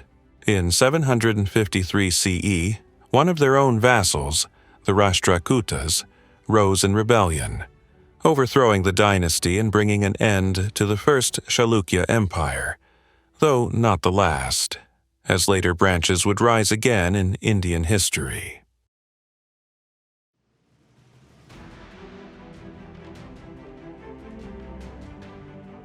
The battle between Pulakeshin II's forces and the fleet of Caliph Umar ibn al-Khattab marked one of the earliest recorded encounters between Islamic and Indian powers, the beginning of a long, complex relationship that would shape South Asian history for over a millennium. Islam emerged in the early 7th century CE, and within decades, Muslim armies had expanded rapidly, from Arabia, across North Africa, the Middle East, and into Persia. The conquest of the Sasanian Empire brought the new Islamic caliphates to the very edge of the Indian world, near the frontiers of what are now Afghanistan and Pakistan. Arab interest in India was immediate. As early as 636 CE, the first naval expeditions were launched toward India's western coast, though they failed to gain a foothold. It was land campaigns, however, that would prove decisive. The key moment came in 712 CE, when the Umayyad general Muhammad ibn Qasim conquered Sindh, a region that was then ruled by the Brahmin dynasty, and considered part of the Indian cultural sphere. This marked the first lasting Muslim presence in South Asia, and the first time Muslim rulers governed a traditionally Indian population. For modern Pakistan, this event is often seen as a foundational moment in the region's history.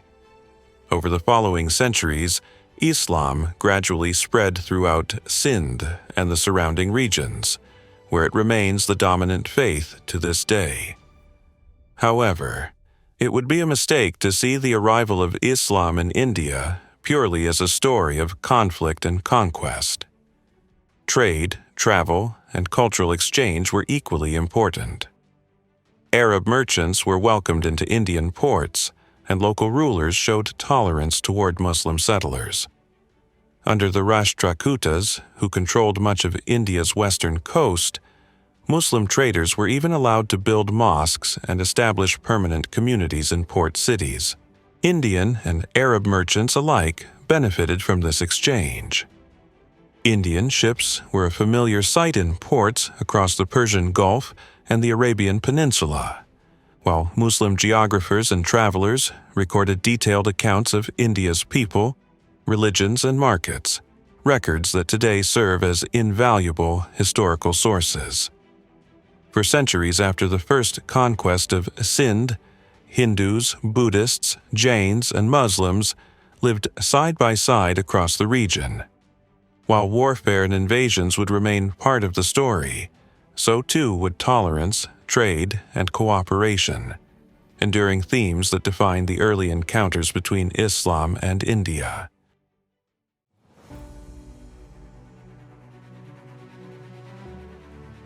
For centuries, northern India had been the heartland of powerful empires. After the fall of the Guptas, the region once again fractured into competing states, until three great powers arose in the 8th century and became locked in a century-long conflict for supremacy. This era, remembered as the Tripartite Struggle, or the Kanauj Triangle Wars, saw the Palas, the Pratiharas, and the Rashtrakutas battle for control of northern India and the strategically vital city of Kanauj. All three empires emerged around the 700s and 50s CE, each dominant in its own sphere. The Pratiharas, based in Gujarat and Rajasthan, gained fame for their defense against Arab invasions from Sindh. An Arab chronicler famously wrote of their king, Mihira Bhoja, saying, "Among the princes of India, there is no greater enemy of Islam than he." The Pratiharas became known as the Shield of Northern India, protecting its heartlands from further incursions while consolidating a vast and prosperous realm centered in western and central India. To the south, the Rashtrakutas rose to power after overthrowing the Chalukyas, establishing themselves as the dominant force in the Deccan. Unlike the Pratiharas, they were remarkably tolerant of foreign religions, allowing Muslim merchants and preachers to settle in their port cities and build mosques. Their openness to trade brought them wealth and international prestige, earning them glowing praise from Arab travelers who described the Rashtrakutas as just and prosperous rulers. At their height, their empire stretched from the Arabian Sea across the Deccan Plateau, making them the largest and most powerful of the three. Meanwhile, to the east, the Pala Empire flourished in Bengal and Bihar. The Palas were devout Buddhists. In fact, they would become the last great Buddhist imperial dynasty in Indian history. Their rule brought a renaissance of Buddhist art, scholarship, and diplomacy. The Palas maintained close relations with Tibet, Southeast Asia, and even the Abbasid Caliphate, turning their capital cities into centers of learning that attracted monks, traders, and envoys from across Asia. They also patronized major universities such as Nalanda and Vikramashila, ensuring the survival and spread of Buddhist philosophy for centuries to come. By the late 10th century, the tripartite struggle drew to a close. The Pratiharas and Rashtrakutas fragmented into smaller kingdoms, while the Palas proved more resilient, enduring in eastern India until the mid-12th century. Though the wars for Kannauj left much of northern India divided, this period laid the groundwork for a rich and diverse medieval world, where kingdoms competed not only through war, but also through culture, trade, and faith.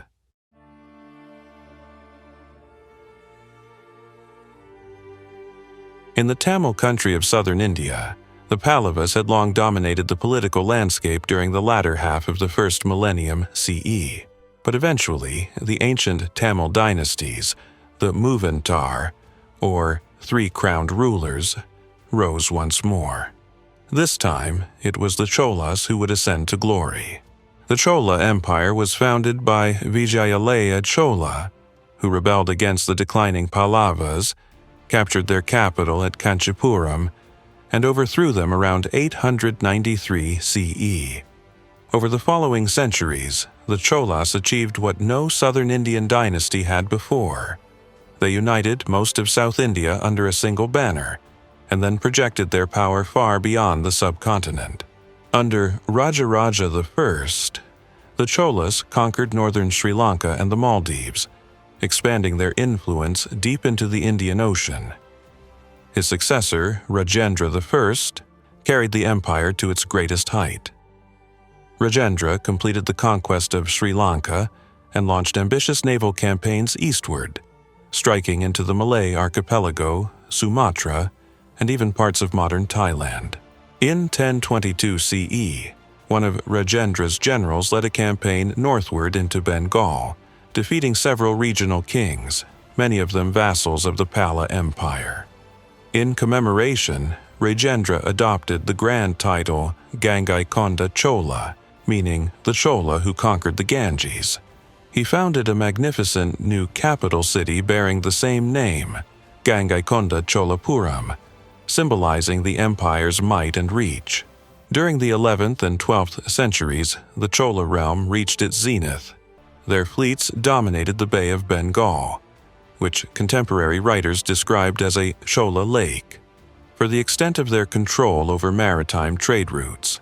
Merchants from as far as China, Arabia, and Egypt flocked to Chola ports, exchanging silk, spices, and precious metals.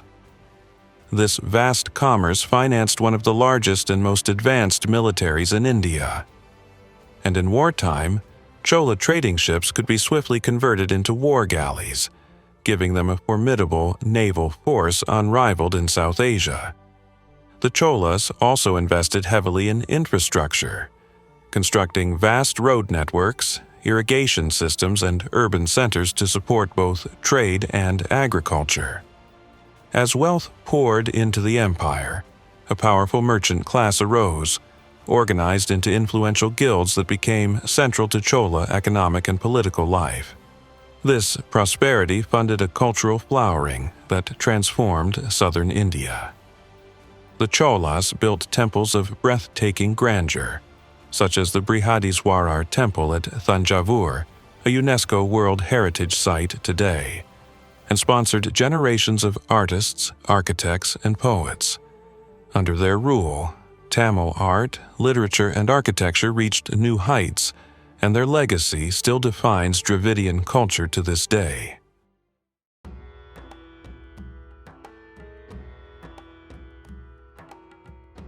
Early medieval India was a time of constant change. Kingdoms and empires rose and fell with remarkable speed. Yet, beneath the shifting borders, a shared political culture was taking shape across the subcontinent. Despite their rivalries, most Indian states followed a similar structure of power. Each was ruled by a central monarch, often bearing titles like Maharaja or Maharajadiraja, supported by a warrior nobility who governed semi-autonomous regions in loyalty to the crown. Rule was typically hereditary, though not without exceptions.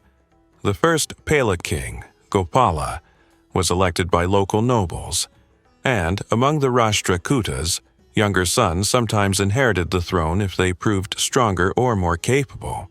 Military organization was also remarkably consistent. Armies relied on the traditional combination of infantry, cavalry, and war elephants, the symbols of Indian warfare since ancient times. Each empire had its specialty. The Palas excelled in elephant warfare, the Pratiharas were famed for their cavalry, and the Cholas commanded the most powerful navy in Indian history. Mercenaries were widely used, drawn from diverse regions and communities across India. On the battlefield, they served side by side, soldiers from Bengal, Gujarat, Tamil Nadu, and the Deccan, fighting for rival kings, yet sharing the same martial traditions and codes of honor. In this way, even amid endless wars and rivalries, a unified Indian political and military identity was quietly taking shape beneath the surface of division.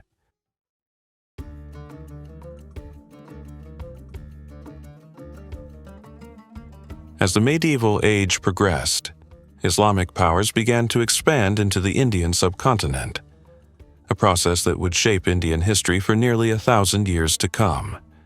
The first of these major incursions came from the Ghaznavid Empire, based in Afghanistan. Its most famous ruler, Mahmud of Ghazni, 998 to 1030 CE, launched a series of annual campaigns into northern India, declaring his intent to wage jihad against the region's Hindu kingdoms.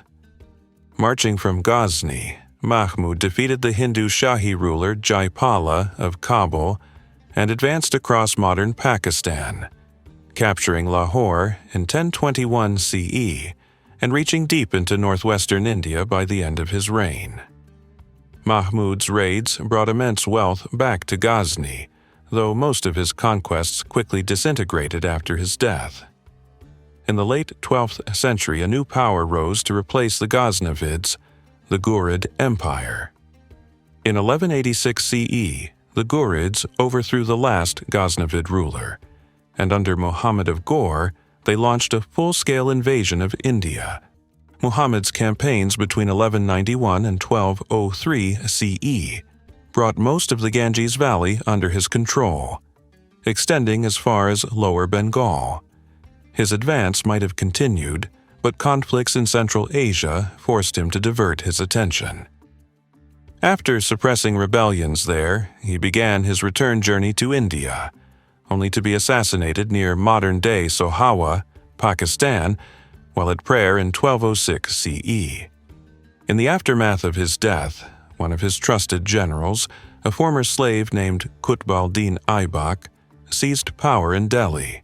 There, he proclaimed himself Sultan, founding the Delhi Sultanate, the first great Muslim dynasty to rule from within India itself. This marked the beginning of a new chapter in Indian history, when Islamic rule, culture, and architecture would become deeply interwoven with the fabric of the subcontinent.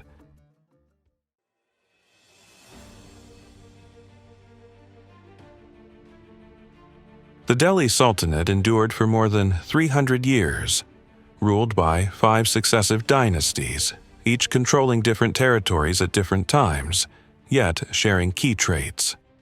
They governed from Delhi, were all Muslim, and traced their origins outside India, from Central Asia or Afghanistan. The first of these, founded by Qutb al-Din Aibak in 1206 CE, was known as the Mamluk slave dynasty. It ruled until 1290 CE, uniting nearly all of northern India from Pakistan to Bengal. the Mamluks faced the rising threat of the Mongol Empire, whose raids strained their armies and treasury throughout the 13th century. Fortunately for India, the Mongols never launched a full-scale invasion, though constant border warfare kept the Sultanate on alert. The Mamluk dynasty ended in 1290 CE, amid court intrigue and a succession crisis that left a child on the throne. He was swiftly deposed by the general Jalal al-Din Khalji, who founded the short-lived but eventful Khalji dynasty, 1290 to 1320 CE. Jalal al-Din's reign was soon overshadowed by his ambitious and ruthless nephew, Alauddin Khalji, who usurped the throne in 1296 CE. Cunning and brutal, Alauddin first gained fame by deceiving the ruler of Devagiri, Daulatabad, pretending to flee persecution, only to seize and loot the city. After murdering his uncle, he became Sultan and expanded his dominion across Gujarat, Rajasthan, and parts of the Deccan Plateau, turning the Delhi Sultanate into a true empire. Alauddin Khalji was both feared and admired. He crushed Mongol incursions, reformed the army, and stabilized grain prices, but ruled through terror and paranoia. He executed nobles suspected of conspiracy, harshly repressed Hindu temples, and alienated even Muslims when he ordered the massacre of 30,000 Mongol converts living within his realm. When he died in 1316 CE, the empire descended into chaos, and his generals fought a bloody civil war. The victor, Ghiyas al-Din Tughlaq, founded the Tughlaq dynasty, 1320 to 1414 CE. But despite initial stability, his successors fared poorly. His son, Muhammad bin Tughlaq, became infamous for disastrous policies, such as moving the capital from Delhi to Daulatabad, issuing token copper currency, and launching a catastrophic expedition towards China, in which nearly 100,000 soldiers perished in the Himalayas. These blunders drained the treasury and provoked famine and rebellion throughout the empire.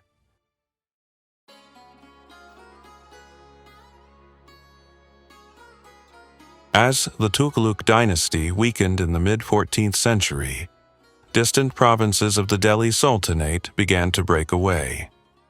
In the Deccan, two powerful successor states emerged, the Bahmani Sultanate in the north and the Vijayanagara Empire in the south, setting the stage for more than 2 centuries of rivalry between Islam and Hinduism in southern India. The Bahmani Sultanate, founded in 1347 CE by Ala-ud-Din Bahman Shah, became the first independent Muslim kingdom in the Deccan. Its rulers followed the administrative and cultural model developed by earlier sultanates, a Muslim aristocracy governing over a largely Hindu population, while maintaining a policy of relative tolerance. The Bahmani court actively welcomed immigrants from across the Islamic world. Soldiers, scholars, and administrators known as Afakis, Westerners, who brought with them new technologies, ideas, and military tactics. The Bahmanis relied heavily on mobile cavalry, giving them an edge over traditional Indian armies, and were among the first Indian powers to use gunpowder weapons on the battlefield. To the south, the Vijayanagara Empire, founded by the Sangama brothers around 1336 CE, represented a revival of Hindu kingship. Its rulers blended traditional Indian governance with practical lessons learned from the Delhi Sultanate, creating a centralized and prosperous state. The Krishna River marked the border between these two mighty realms, and also became a line of near-constant conflict. For over 2 centuries, they fought 4 major wars and countless smaller battles. The Bahmanis usually held the upper hand, occasionally forcing Vijayanagara to pay tribute, though the Hindu Empire always managed to recover and strike back. In 1378 CE, taking advantage of the assassination of a Bahmani sultan, Vijayanagara forces invaded the west coast and seized several key ports, including Goa, but the Bahmanis retaliated in 1398 CE, when Firoz Shah Bahmani led an invasion deep into Vijayanagara territory, besieged its capital, and again compelled tribute. One of their most infamous confrontations, later romanticized in legend, was the so-called War of the Goldsmith's Daughter, circa 1406 CE.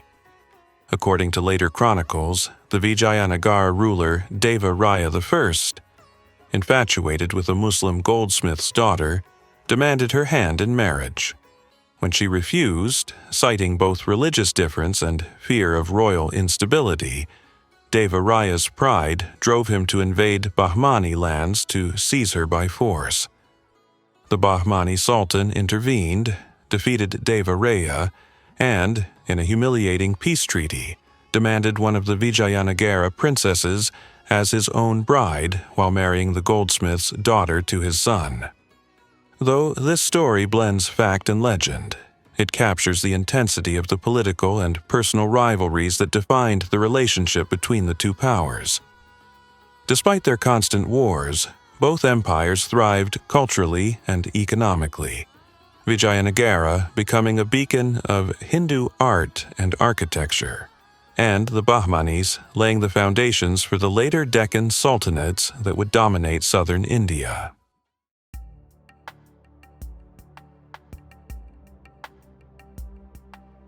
Meanwhile, the Delhi Sultanate continued its steady decline. The Tughlaq dynasty was already weakened when, in 1398, the infamous conqueror Timur, Tamerlane, invaded India. His brutal 5-day sack of Delhi left the city in ruins and crippled it for nearly a century. The Tughlaqs limped on for a few more years before collapsing entirely around 1413. They were succeeded by the Sayyid dynasty, rulers descended from one of Timur's Indian vassals. But with northern India devastated by invasion, the Sayyids could never consolidate real power. In 1451, they were overthrown by the Lodi dynasty, Afghan nobles who became the fifth and final line of Delhi sultans. Elsewhere, both Vijayanagara and Bahmani faced deep internal turmoil. Civil wars, succession crises, and provincial revolts consumed their energy through the 15th and early 16th centuries. Under Deva Raya II, Vijayanagara briefly reached its greatest extent, ruling nearly all of southern India from the Krishna River to Tamil Nadu, even receiving tribute from Sri Lanka. But renewed unrest soon shattered that unity. The Bahmani Sultanate fared no better. Growing resentment among Hindu nobles and rivalries between Deccani and foreign, Afakhai, Muslim elites weakened the state. By 1525, the Bahmani realm fractured into 5 independent successor kingdoms, the Deccan Sultanates. With Delhi reduced to a local power, Vijayanagara weakened, and the Bahmani Empire dissolved, India stood divided and vulnerable. It was the perfect moment for new forces to arrive. From Central Asia came the Mughals, and from the western seas, European sails began to appear on the horizon.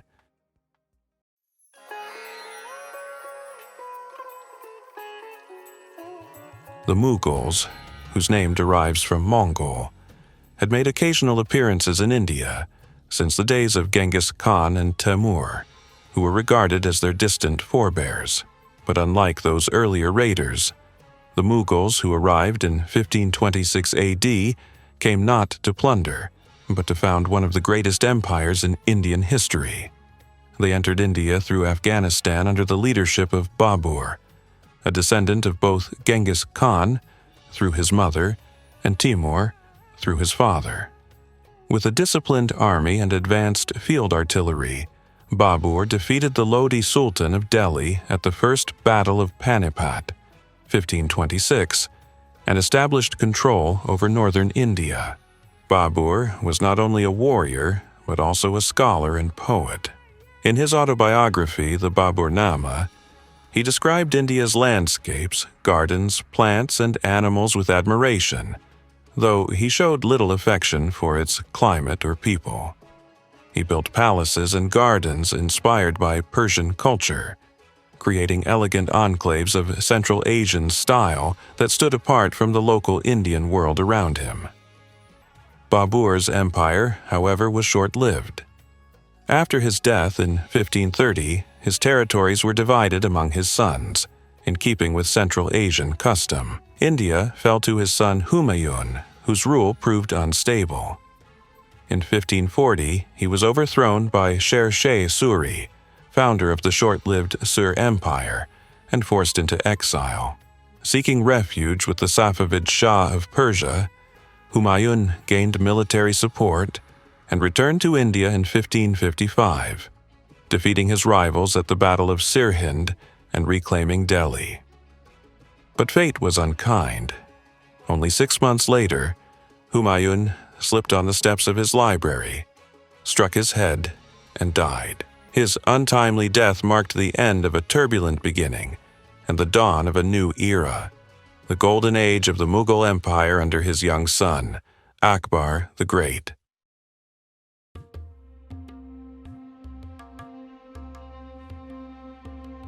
If Babur was the empire's founder, Akbar was its true architect, the ruler who transformed the fledgling Mughal realm into a powerful and enduring empire. Renowned for his wisdom, tolerance, and vision, Akbar is often compared to Ashoka, the great Mauryan Emperor of antiquity.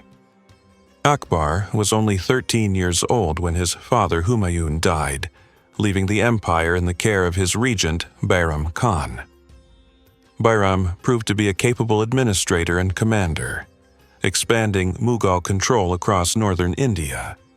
But when Akbar came of age, Bairam resisted stepping down, forcing Akbar to confront him in battle. After defeating his former mentor, Akbar showed mercy, sparing Bairam's life and allowing him to retire to Mecca on pilgrimage. During his early reign, Akbar spent years consolidating Mughal power in northern and eastern India. He was an innovator in warfare, effectively using gunpowder artillery, including cannons, against Rajput forces as early as 1569.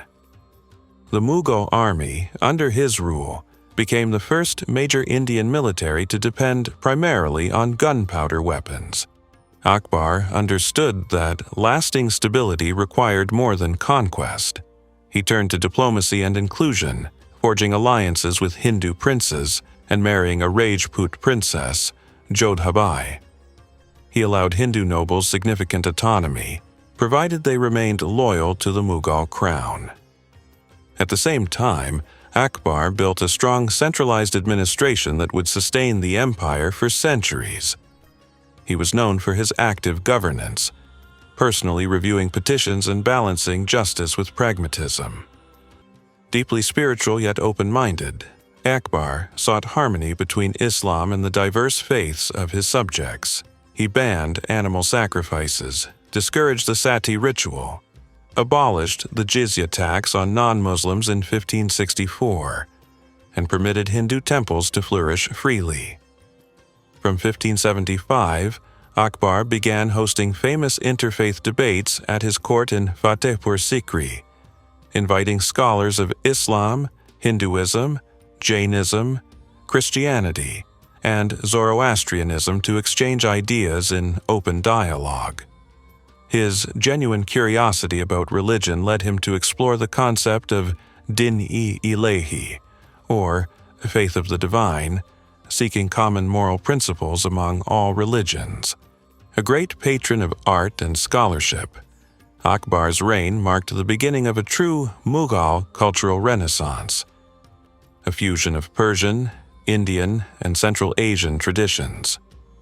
When Akbar died in 1605, he left behind not just a vast and powerful state, but a unified vision of empire, strong, prosperous, and surprisingly tolerant for its age.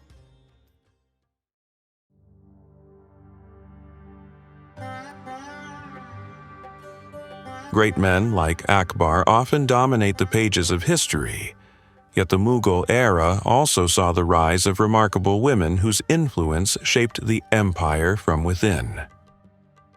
Although neither India nor the broader Islamic world often witnessed women in positions of political authority, a few exceptional figures broke through, and the Mughals were no exception.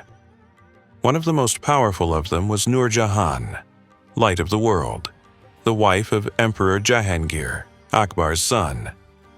The story of their love began long before Jahangir took the throne. Born Mer-un-Nisa to a Persian noble family that had fallen on hard times, she first entered the Mughal court as a lady-in-waiting. She and Jahangir, then Prince Selim, fell deeply in love, but Akbar, deeming her family too low in status, arranged another marriage for her. Years later, after Akbar's death and Jahangir's accession to the throne, fate reunited them. Jahangir dissolved her unhappy first marriage and wed her in 1611, giving her the title Nur Jahan. Nur Jahan quickly proved herself to be a brilliant and ambitious stateswoman. She was granted use of the imperial seal, allowing her to issue decrees in the emperor's name, an authority few women in Islamic history ever held. She appointed officials, commanded political factions, and even appeared on Mughal coins beside her husband, a powerful symbol of her influence. In many respects, Jahangir ruled in name, while Nur Jahan ruled in practice. Her sharp intellect, administrative skill, and diplomatic sense kept the empire stable during her husband's later years, when his health declined due to addiction and illness.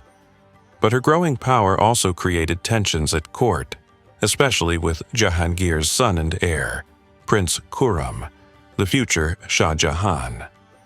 After Jahangir's death in 1627, Shah Jahan consolidated power and banished Nur Jahan from court, ending her extraordinary political career.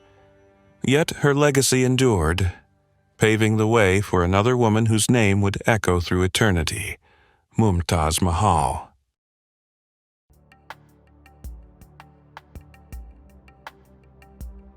Shah Jahan and Mumtaz Mahal shared one of the most famous love stories in history.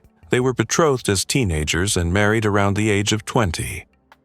Over their 26-year marriage, Shah Jahan remained deeply devoted to her, rarely spending time with his other wives, whose marriages were mostly political alliances. Mumtaz was not only his beloved consort, but also a trusted advisor, known for her compassion and wisdom. She frequently accompanied the emperor on campaigns and was involved in charitable works and even court affairs. Together, they had 14 children, though only 7 survived infancy. In 1631, while accompanying Shah Jahan on a military campaign in the Deccan, Mumtaz Mahal died during childbirth. Her death devastated the emperor. He secluded himself for days, refusing food and public duties, mourning the loss of the woman he called the chosen one of the palace. Out of this grief was born one of the world's greatest monuments, the Taj Mahal.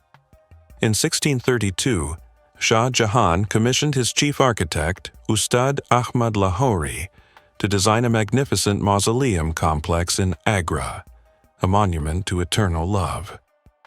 Construction lasted over 20 years and involved tens of thousands of artisans, laborers, and craftsmen from across the empire and beyond. The central marble dome, inlaid with precious stones and surrounded by graceful minarets, blended Persian, Islamic, and Indian architectural traditions into a single, breathtaking masterpiece. The Taj Mahal was substantially completed by 1643, with the surrounding gardens and auxiliary buildings finished about a decade later. Shah Jahan is said to have visited it often, gazing at the mausoleum from across the Yamuna River during his final years of imprisonment. A persistent legend claims that Shah Jahan cut off the hands or blinded the workers who built it so they could never recreate its beauty. But historians agree this is pure myth. When Shah Jahan died in 1666, he was buried beside Mumtaz Mahal inside the Taj Mahal, reuniting them for eternity. Today, the Taj Mahal stands as the crown jewel of Mughal architecture and one of the most recognizable symbols of India, admired worldwide for its beauty and the love story that inspired it.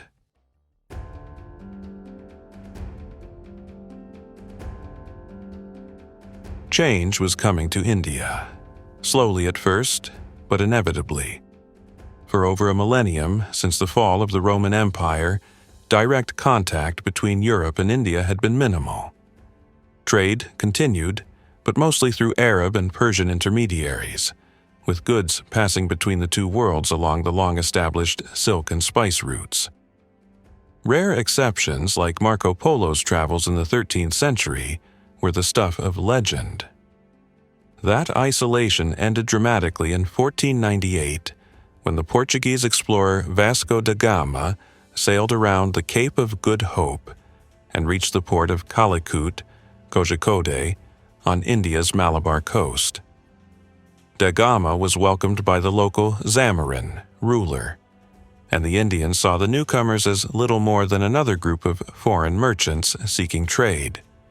The Portuguese were granted permission to establish trading posts, factories, in several Indian ports, and soon Indian spices, cotton, and gemstones began flowing directly to Europe, enriching markets such as Antwerp. But the balance of power was already shifting. The Portuguese arrived not only with merchants but with heavily armed ships, equipped with advanced cannons and long-range naval tactics far beyond those of Indian or Arab fleets. Their technological edge became clear in 1509, when they crushed the Mamluk fleet of Egypt and its Indian allies at the Battle of Diu, securing dominance over the Indian Ocean trade. In 1510, the Portuguese seized Goa from the Bijapur Sultanate, making it the capital of their Asian empire, a colony they would hold for over 450 years. From Goa, Portugal controlled sea routes, imposed tariffs, and established a network of coastal forts stretching from Malacca to Mozambique. After 1580, when Spain and Portugal were united under King Philip II, Portuguese attention shifted toward the Americas. This opened the door for other European powers to enter the Indian trade. The Dutch arrived in 1596, founding the Dutch East India Company, VOC, though their focus soon turned toward the Indonesian archipelago. The French also made early attempts to reach India in the late 1500s, but it wasn't until the mid-17th century that they began regular voyages and established lasting footholds on the subcontinent.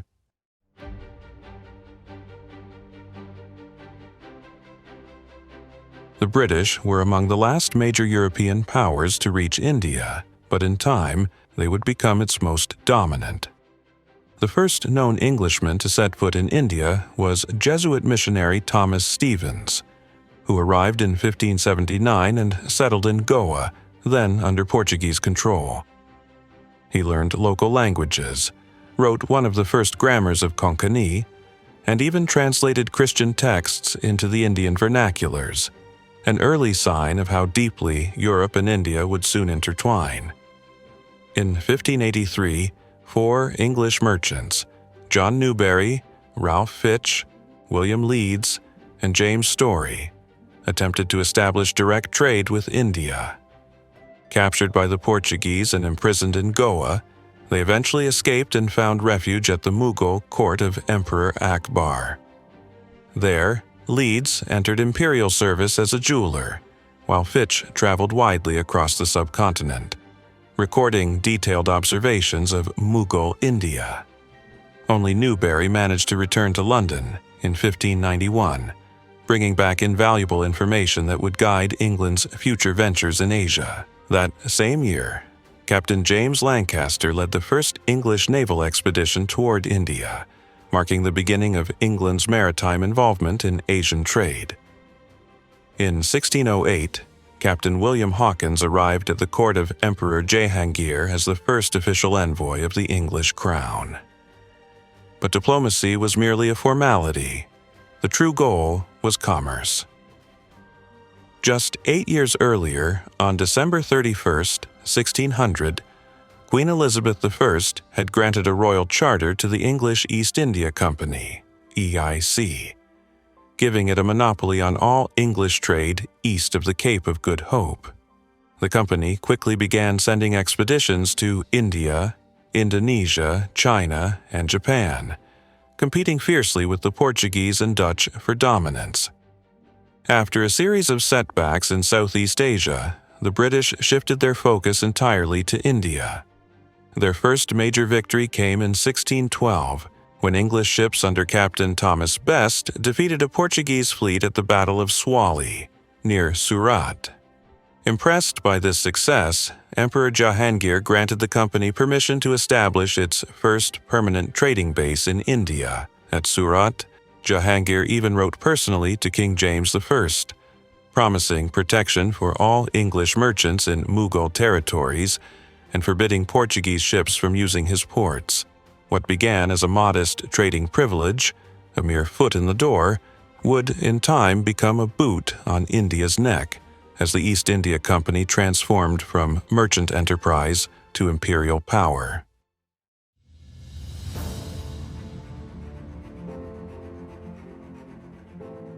For much of the 16th and 17th centuries, the presence of Europeans in India remained a minor subplot in a much larger story, that of the Mughal Empire, which continued its expansion and internal evolution. Under Emperor Aurangzeb, the empire reached its greatest territorial extent, stretching from Afghanistan to the southern tip of India. Yet his reign also marked the beginning of the Mughal decline. Aurangzeb spent his early years defending India's northern frontier from Central Asian raiders, but the greatest threat came from within. In the Deccan Plateau, a warrior leader named Shivaji Bhosale rose up against Mughal authority, uniting local chiefs into a powerful new force, the Maratha Confederacy. The Deccan Wars between the Mughals and the Marathas consumed nearly 2 decades of Aurangzeb's reign. In 1674, Shivaji crowned himself Chhatrapati, sovereign ruler, of an independent Maratha Empire. Although Aurangzeb eventually subdued many Maratha strongholds after Shivaji's death, his victories proved temporary. The endless warfare drained the Mughal treasury, exhausted the army, and overextended imperial control. Equally damaging were Aurangzeb's religious policies, which reversed the tolerant approach of his predecessors. From the 1670s, he adopted a strict orthodox interpretation of Islam. He reimposed the jizya tax on non-Muslims, established an Islamic morality police, muhtasibs, and ordered the destruction of several Hindu temples, replacing them with mosques. These actions deeply alienated Hindu nobles and subjects, eroding the cultural cohesion that had held the empire together since Akbar's reign. Even worse, his persecution extended to a new religious community emerging in Punjab, the Sikhs, whose growing influence and refusal to submit to Mughal authority would soon make them one of Aurangzeb's most formidable opponents.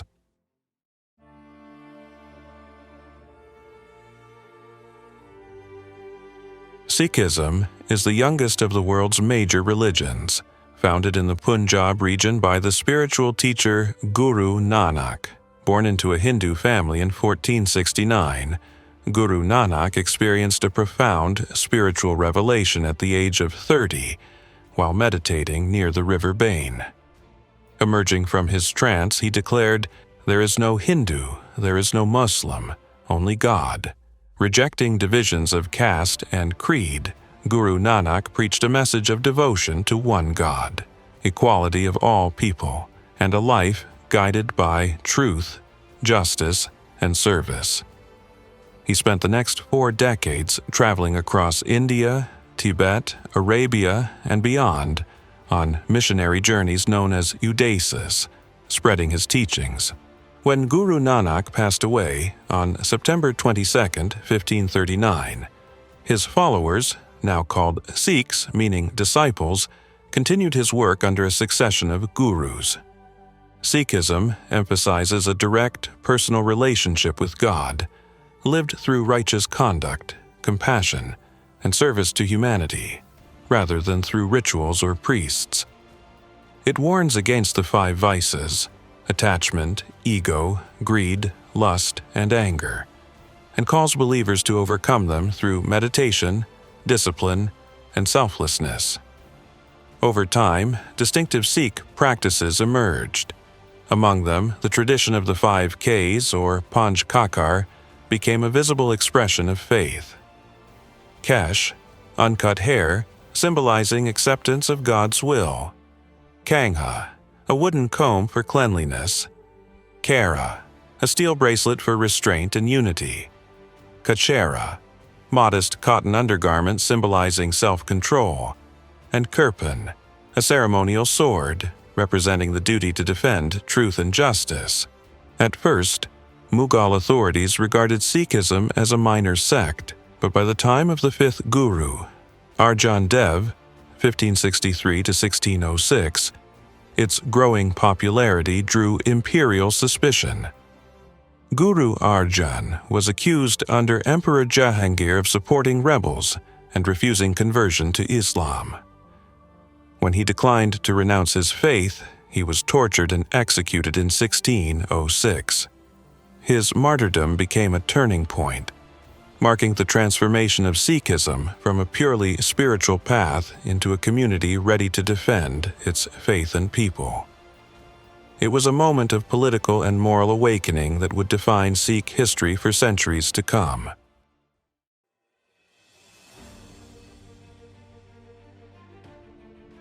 The persecution of the Sikhs was both a symptom and a cause of the Mughal Empire's growing decline. The rise of Sikh resistance revealed how fragile Mughal control over India had become, and the empire's brutality only deepened that resistance.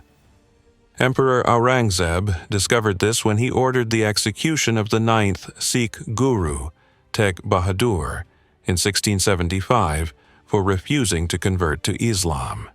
His death ignited a fierce Sikh rebellion that would continue well beyond Aurangzeb's lifetime. After his death, another major uprising arose under Banda Singh Bahadur in 1709. Banda led the Sikhs to a series of remarkable victories, capturing several Mughal cities across northern India and establishing short-lived Sikh rule. But by 1716, Banda and his followers were captured and taken to Delhi, where Banda, his young son, and over 2,000 Sikhs were publicly executed, tortured, flayed, and beheaded. Though the rebellion was crushed, it ensured that the Sikhs would never again submit to Mughal authority. Meanwhile, the Mughal Empire was collapsing from within.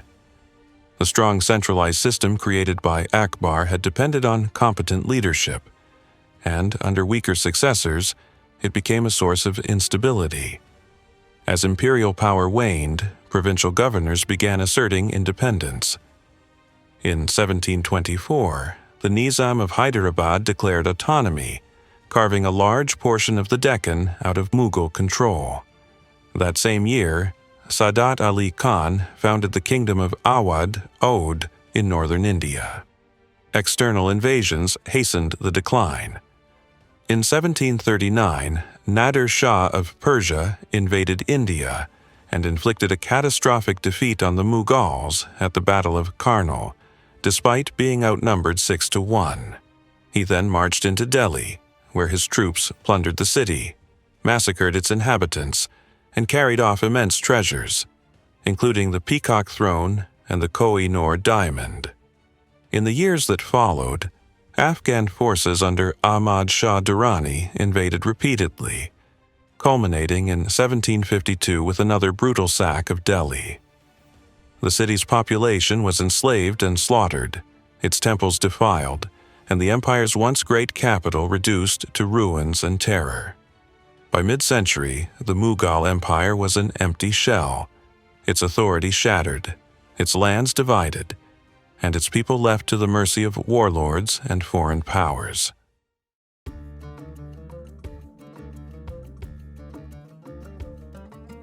With the Mughals collapsing, the Marathas of the Deccan returned with a vengeance. They had not forgotten their earlier suppression under Aurangzeb, and in the 1740s they surged northward, rapidly expanding across India.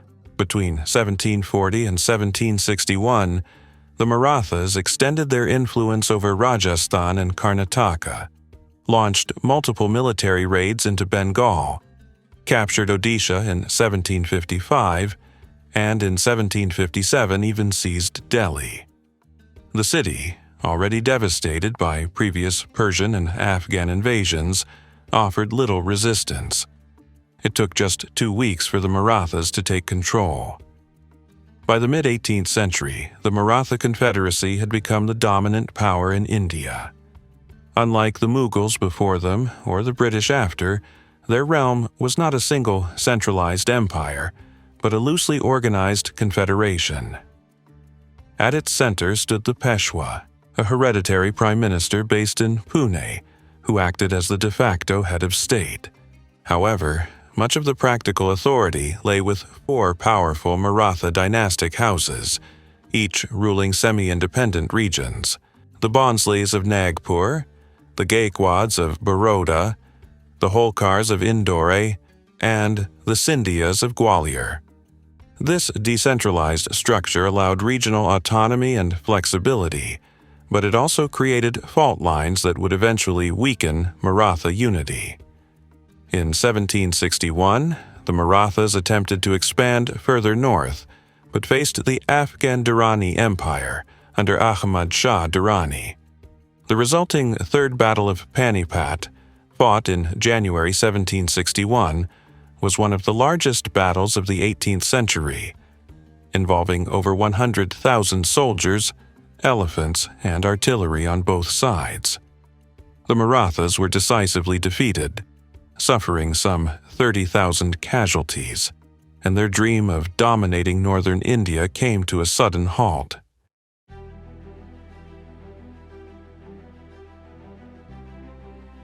Meanwhile, the British East India Company had been steadily building its presence across the subcontinent. By 1647, the company maintained 23 trading posts throughout India, and that number continued to grow.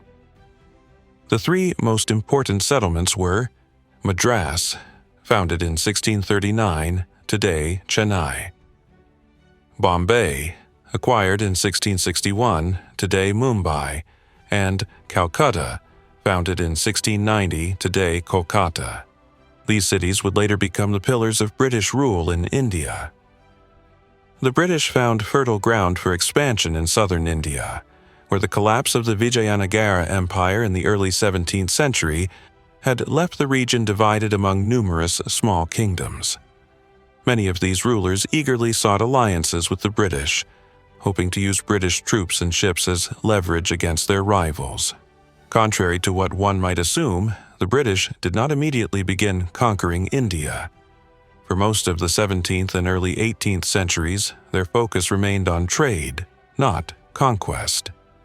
They maintained largely amicable relations with the Mughals and with local princes, while their main concerns were European rivals, the Dutch and especially the French. The British presence in India was still limited. They lacked both the numbers and the desire to provoke conflict with Indian powers. Trade, however, was extremely profitable. By the early 18th century, roughly 1/7 of Britain's total imports came from India: textiles, spices, and luxury goods. The Europeans were not seen as rulers but as useful outsiders, allies, suppliers, and traders that Indian princes could employ in their own power struggles. But Europe's global rivalries soon spilled into India. The French East India Company, based in Pondicherry, became Britain's main European competitor. Together, they fought a series of conflicts known as the Carnatic Wars. The First Carnatic War, 1746 to 1749, began as an Indian extension of the War of the Austrian Succession. The Second Carnatic War, (1749 to 1754), saw the British and French backing rival claimants to the Nawabship of the Carnatic, a struggle the British ultimately won. The Third Carnatic War, 1756 to 1763, part of the 7 Years' War, sealed the fate of the French in India. French forces suffered major defeats at Chandanagar, 1757, and Wandiwash, 1760, before the fall of Pondicherry in 1761. Although the Treaty of Paris, 1763, formally restored Pondicherry to France, the French were forced into submission, restricted to minor trading activities under British oversight. By the mid-18th century, Britain had eliminated all European competition in India. But now, with their rivals gone, the British turned their attention toward India itself, and their trade empire would soon transform into a political one.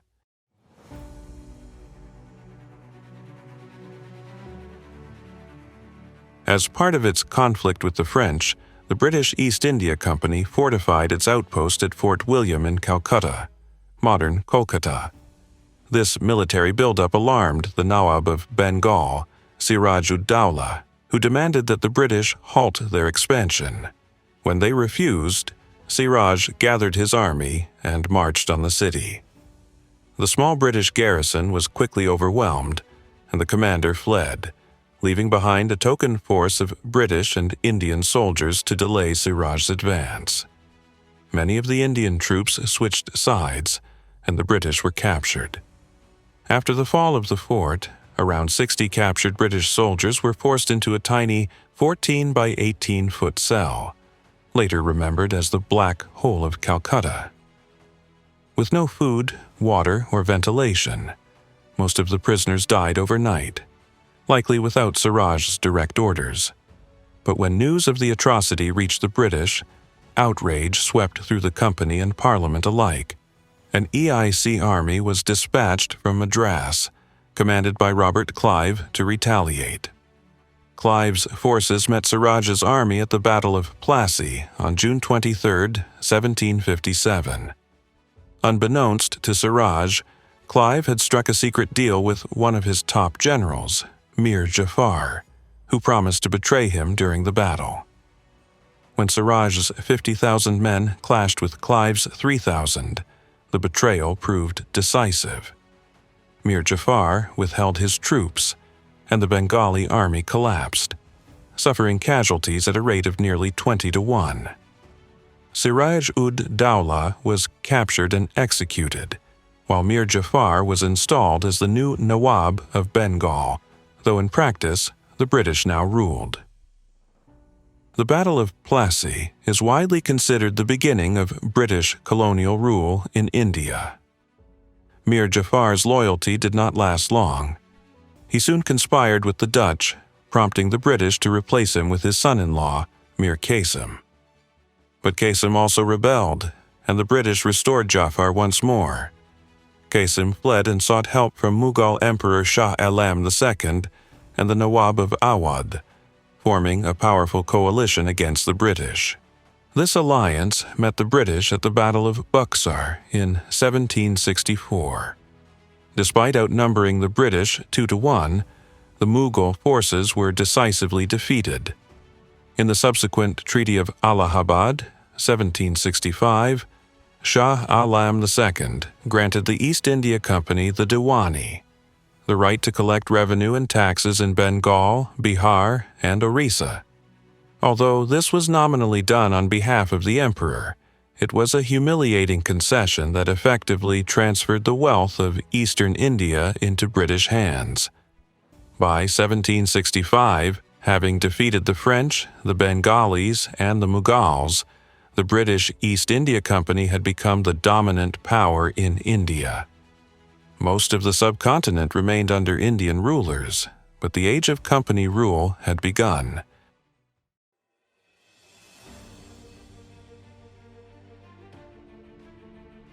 It's often said that Britain acquired its empire in India by accident, a phrase that oversimplifies the truth. but there's some merit to it. The British East India Company, EIC, did not arrive in India with a grand design to conquer the subcontinent. Even after acquiring the Diwani, the company showed little interest in direct governance.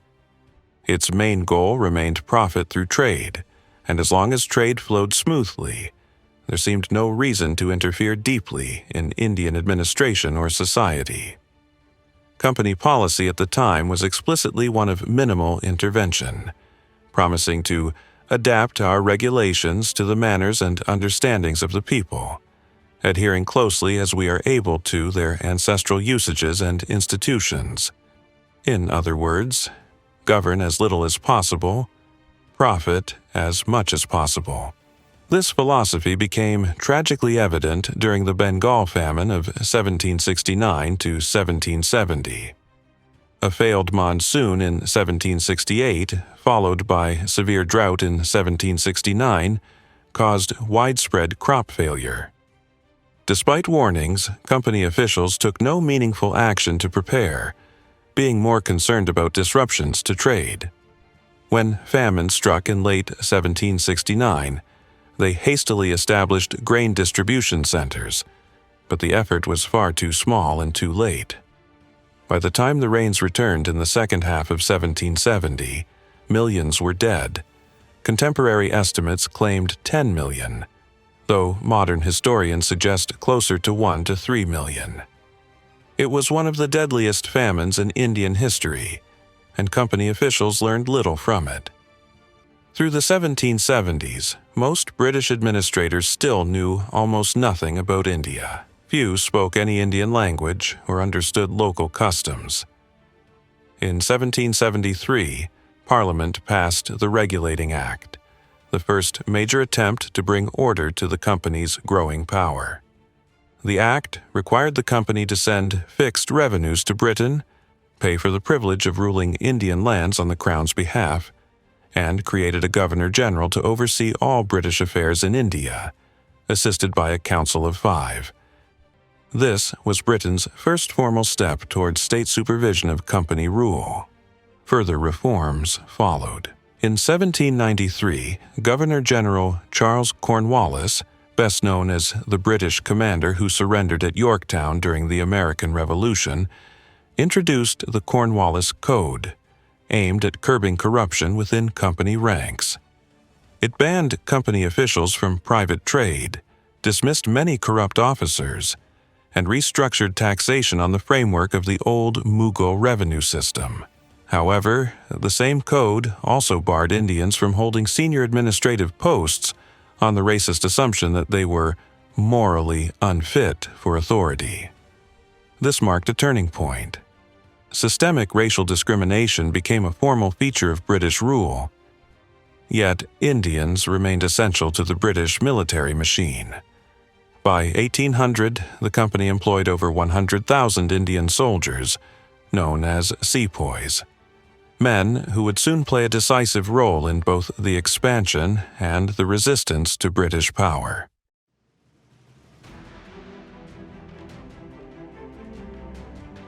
After the British takeover of Bengal and the decline of the Mughals, the most powerful Indian states were the Marathas, who dominated much of western India and northern India, the Nizam of Hyderabad, who ruled the central Deccan, the Sikhs in the Punjab, and the Kingdom of Mysore, which controlled the southwestern coast.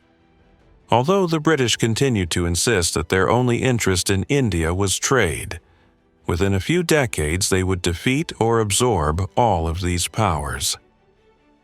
The first major challenge came from Mysore.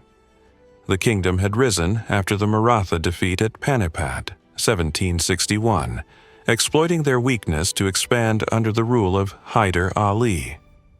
When Mysore refused to cooperate with British trade interests, the British allied with the Marathas and Hyderabad to attack in 1767. But Hyder Ali shocked them by defeating their armies and marching up to the gates of Madras, forcing the British to sign a treaty of mutual protection against the Marathas. The British soon broke the treaty, abandoning Mysore to face Maratha attacks alone, which prompted Hyder Ali to launch the Second Anglo-Mysore War in 1780. At first, Mysore was highly successful, defeating the British at the Battle of Pollilur, where Hyder's army used rockets and advanced artillery that astonished the British. However, the tide turned after Hyder Ali's death in 1782, and his son, Tipu Sultan, made peace with the British in the Treaty of Mangalore, 1784. War broke out again in 1790, when the British, joined by the Marathas and Hyderabad, invaded Mysore for a third time. Despite fierce resistance, Tipu Sultan, the Tiger of Mysore, was forced to surrender half of his territory in the Treaty of Seringapatam, 1792. In 1799, the British returned for the Fourth Anglo-Mysore War, determined to end Mysore's independence once and for all. Tipu's secret correspondence with Napoleon, who was then campaigning in Egypt, was used as a pretext for invasion. British forces stormed Srirangapatna, Mysore's capital, in May 1799, where Tipu Sultan was killed in battle defending his city. His death marked the end of Mysore's independence. Most of its territory was annexed by the British, while the Nizam of Hyderabad was forced to accept protectorate status, giving the British effective control over nearly all of southern India.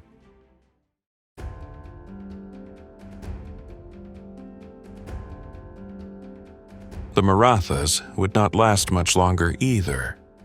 The British first became involved in Maratha politics in 1775, supporting a rival claimant to the Peshwa's throne during what became known as the First Anglo-Maratha War. That faction was defeated, and the British were forced to make peace in 1782, but the conflict had revealed how vulnerable the Marathas were to internal division. Years later, the son of that claimant, Baji Rao II, was installed as Peshwa by the same nobles who had once opposed British interference. After reaching adulthood, Baji Rao sought British backing to secure his position, and in 1802 signed the Treaty of Bassein, allowing British troops and advisors into his territories in exchange for military protection. The treaty was widely condemned within India and later described as the death knell of the Maratha Empire. 3 of the 4 great Maratha houses, the Bhonsle of Nagpur, the Holkar of Indore, and the Scindia of Gwalior, rose in revolt against both the British and Baji Rao, but were defeated in the Second Anglo-Maratha War, 1803 to 1805. Under the resulting settlements, Baji Rao II became effectively a British puppet ruler, while the company annexed additional lands including Ahmednagar and Berar, and secured alliances with the Gaekwads of Baroda, the 4th major Maratha house. By 1817, tensions between Baji Rao and the British had reached a breaking point. A dispute over revenue collection led to the murder of a Gaekwad envoy, and the British used the incident to impose harsh new demands on the Peshwa, including the surrender of forts, the disbanding of his cavalry, and a ban on diplomacy with other Indian states. The terms were deliberately designed to provoke a confrontation. When Baji Rao refused, war broke out again. The Third Anglo-Maratha War, 1817 to 1818, began with Baji Rao's attack on a British force near Khadki, Kirki, but his army was decisively defeated. Over the next 6 months, the British crushed the remaining Maratha resistance and dismantled their confederacy piece by piece. In June 1818, Baji Rao II surrendered and was exiled to Bithur, near Kanpur, while all Maratha territories were brought under British dominion. With the fall of the Marathas, Britain had now gained effective control over nearly the entire Indian subcontinent. The age of company supremacy was complete.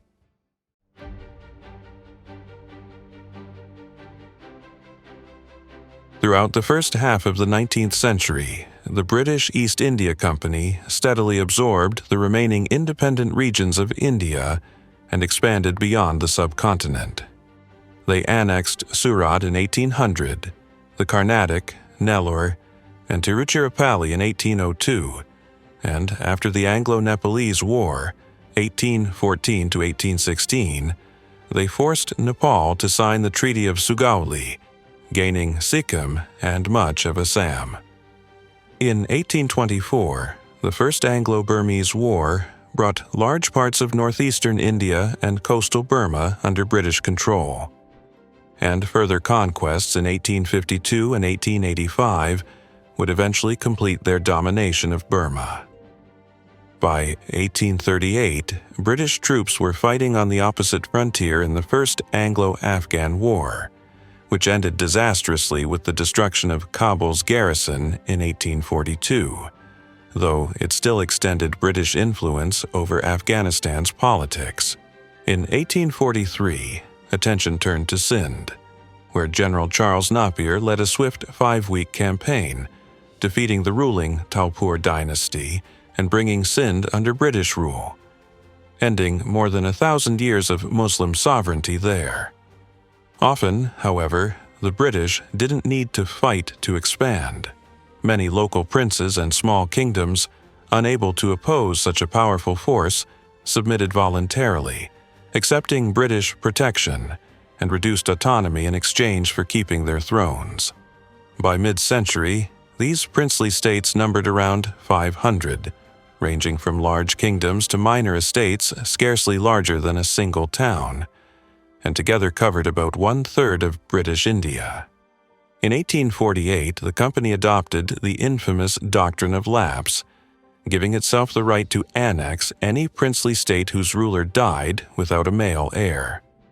This policy was used to absorb Satara, 1848, Jaitpur and Sambalpur, 1849, Baghat, 1850, Udaipur, 1852, Jhansi and Nagpur, 1854, and Tanjore and Arcot, 1855.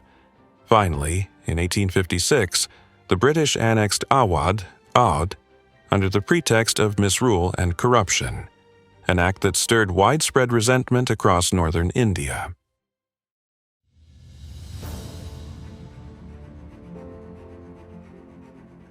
By the 1840s, the Sikh Empire was the last truly independent power remaining in India.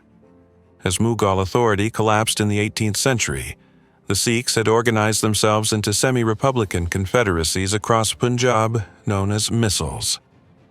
In 1799, the leader of one of these Missals, Maharaja Ranjit Singh, began unifying them under his rule, capturing key cities such as Lahore and Amritsar, and establishing a strong, centralized Sikh empire. Despite its name, the empire was multi-religious, home to Sikhs, Hindus, Muslims, and Parsi, and Ranjit Singh governed them with notable tolerance. He banned the slaughter of the cows, supported Hindu temples, and appointed Muslims and Hindus alike to senior administrative and military positions. Under his leadership, the Sikh Empire became a powerful buffer state against the Afghan Durrani Empire, and for decades it stood as a major force in northern India.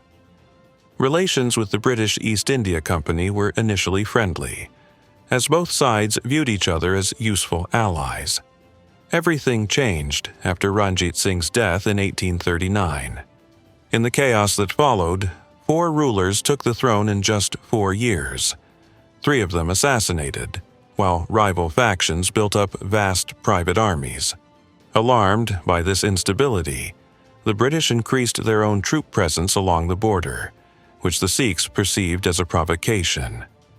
In December 1845, Sikh forces crossed the Sutlej River into disputed territory, an act the British took as a declaration of war. The First Anglo-Sikh War, 1845 to 1846, lasted barely 3 months, with the decisive battle fought at Sobraon on February 10, 1846, where the British and their Indian allies defeated the Sikh army. During the retreat, the bridge over the Sutlej collapsed, trapping thousands of Sikh soldiers who fought to the last man rather than surrender. The subsequent Treaty of Lahore, 1846, forced the Sikhs to cede vast territories to the British and to recognize British supervision of their government. Kashmir was transferred to the Raja of Jammu, and the young Maharaja Duleep Singh, then only 5 years old, was placed on the throne under a British regency, effectively ending Sikh independence. Resentment soon boiled over into the Second Anglo-Sikh War, 1848 to 1849, which culminated in the Battle of Gujarat, where the British won a decisive victory. Duleep Singh was deposed and exiled to Britain, and the Punjab was formally annexed to British India. With the fall of the Sikh Empire in 1849, Britain now controlled virtually every part of the Indian subcontinent, from Kashmir to Cape Comorin.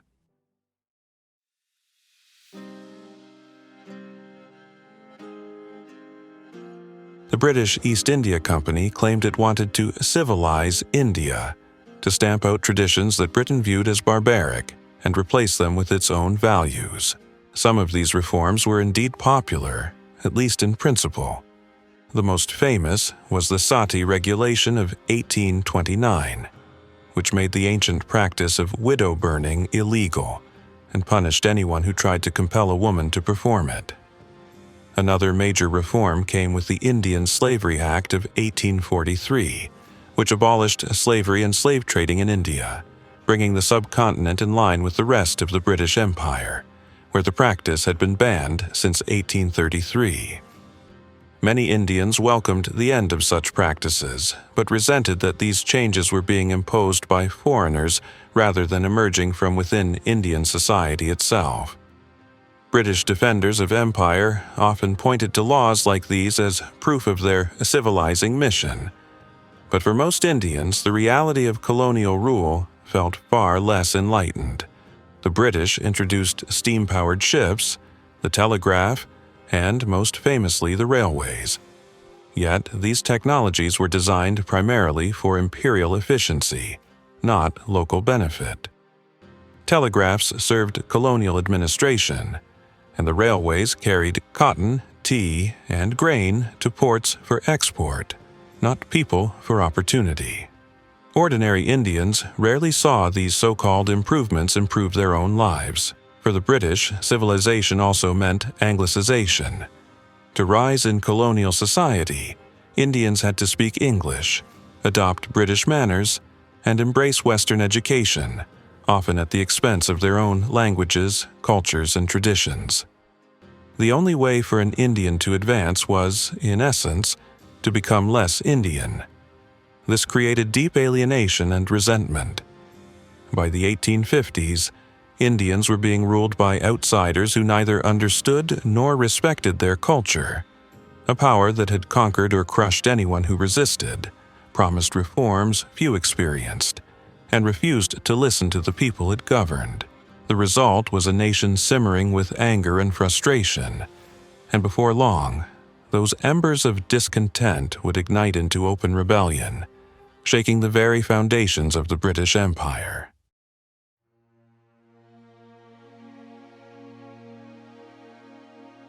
That inferno finally erupted from an unlikely source. By 1857, the British East India Company employed about 300,000 Indian soldiers, known as sepoys, drawn from both Hindu and Muslim communities. It was a rumor about their ammunition that set the spark. Word spread that the new rifle cartridges issued to sepoys were greased with cow and pig fat, deeply offensive to both faiths. Hindus regarded cows as sacred, while pigs were forbidden to Muslims. Some believed the British had done this deliberately to defile them. Others saw it as proof of British ignorance and disrespect toward Indian religion. In truth, the cartridges were not greased with animal fat, but once the rumor took hold, it was impossible to contain. When the British withdrew the cartridges in an attempt to calm the troops, many sepoys saw that as confirmation of guilt. On May 10, 1857, in Meerut, sepoys mutinied, killing their British officers and European civilians. The uprising spread rapidly as civilians and local rulers joined the cause. The rebels marched to Delhi, where the aging Mughal Emperor Bahadur Shah II reluctantly lent his name to the rebellion, and for a brief moment, the Mughal Empire was reborn. Violence flared across northern India.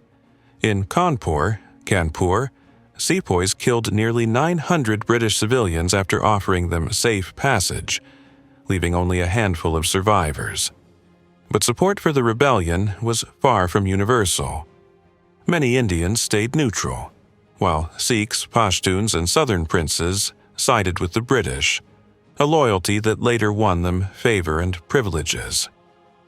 The British, stunned by the scale of the revolt, rushed reinforcements from China, Burma, and even Crimea. By September 1857, British troops retook Delhi, executing rebel leaders and looting the city. The Mughal princes were publicly shot, and Bahadur Shah II was exiled to Burma, marking the formal end of the Mughal dynasty after 300 years. The rebellion was crushed by mid-1858, leaving a staggering 800,000 dead from battle, massacre, famine, and disease. Thousands of rebels were executed, sometimes by being tied to cannons and blown apart, a method once used by the Mughals themselves. The uprising failed to overthrow British rule, but it destroyed the East India Company. Blamed for the catastrophe, the company's charter was revoked, and in 1858 the British Crown took direct control of India, beginning the era of the British Raj. Still, the rebellion had proven something profound: that Indians could unite across religion and region to challenge imperial power, a realization that would never again be forgotten.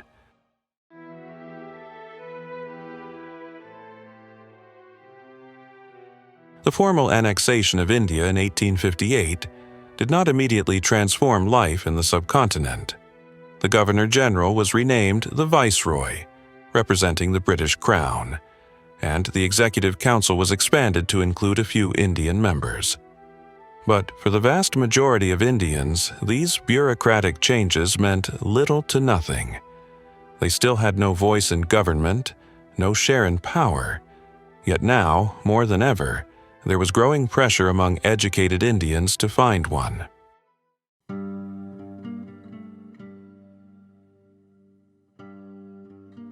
Trade remained the lifeblood of British rule, just as it had been under the East India Company. Agriculture formed the backbone of this system, and India became the workshop and plantation of the empire. In the 1860s, opium made up nearly 30% of Indian exports, though international restrictions would later end the trade. Cotton and jute soon took its place, especially in Bengal, where over 20,000 workers labored in British-owned jute mills. And then came tea. By the late 19th century, tea cultivation in Assam and Darjeeling expanded so dramatically that by 1900, India was exporting nearly 70,000 tons of tea a year to Britain, surpassing even China as the empire's primary supplier. But these profits flowed almost entirely to British merchants and investors. For the average Indian farmer or laborer, life in 1860 looked little different from life in 1560. Even the much-celebrated railways, which Britain built at enormous cost, primarily served to transport raw materials and goods, not passengers, and certainly not the poor. Through it all, the British remained a tiny ruling minority. At any given time, only about 100,000 British people lived in India: soldiers, administrators, missionaries, sailors, and their families. Few had any intention of settling permanently or integrating into Indian society. They lived apart, in walled European enclaves with bungalows, churches, and manicured gardens, recreating a miniature England amid the heat and dust of the subcontinent. Contact between Indians and Britons was carefully controlled and shaped by rigid racial and gender hierarchies. Relationships between Indian men and British women were strictly forbidden. Meanwhile, liaisons between British men and Indian women, often between soldiers and local prostitutes, though sometimes involving aristocrats, were grudgingly tolerated but officially condemned. By some estimates, over 60% of British soldiers in India contracted venereal diseases. Instead of acknowledging their own role, colonial authorities blamed Indian women, portraying them as inherently unclean or corrupting. The Contagious Diseases Act of 1868 codified this prejudice, imposing restrictions and punishments on Indian women suspected of spreading infection, but none on the British men involved.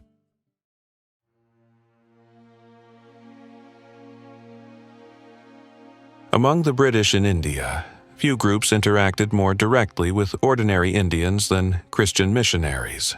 European missionaries had followed close behind traders as early as the 16th century, but a major religious revival in Britain during the 19th century gave new energy to missionary activity across the empire. As a result, India soon became flooded with missionaries from Britain, Wales, and other parts of Europe. Missionaries could be both a blessing and a burden. They established thousands of schools, bringing literacy to rural and impoverished communities that had never had access to formal education. Yet, these schools also served another purpose: to detach Indian children from their traditional faiths and reshape them into good Christians.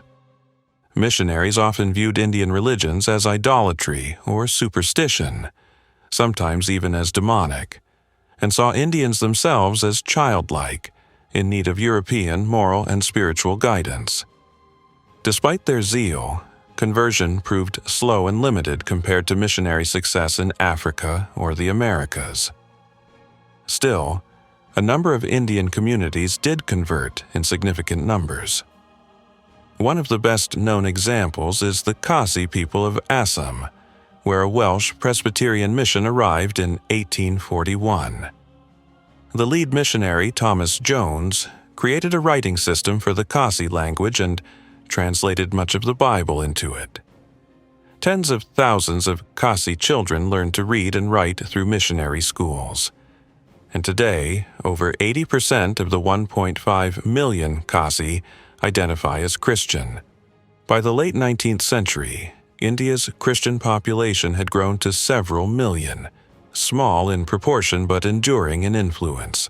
Today, there are around 30 million Christians in India, almost all tracing their faith to British and European missionary efforts. That is only about 2% of the population. Yet it means that Christianity in India outnumbers Buddhism, Jainism, and Sikhism combined, leaving a lasting mark on the cultural and educational landscape of the subcontinent.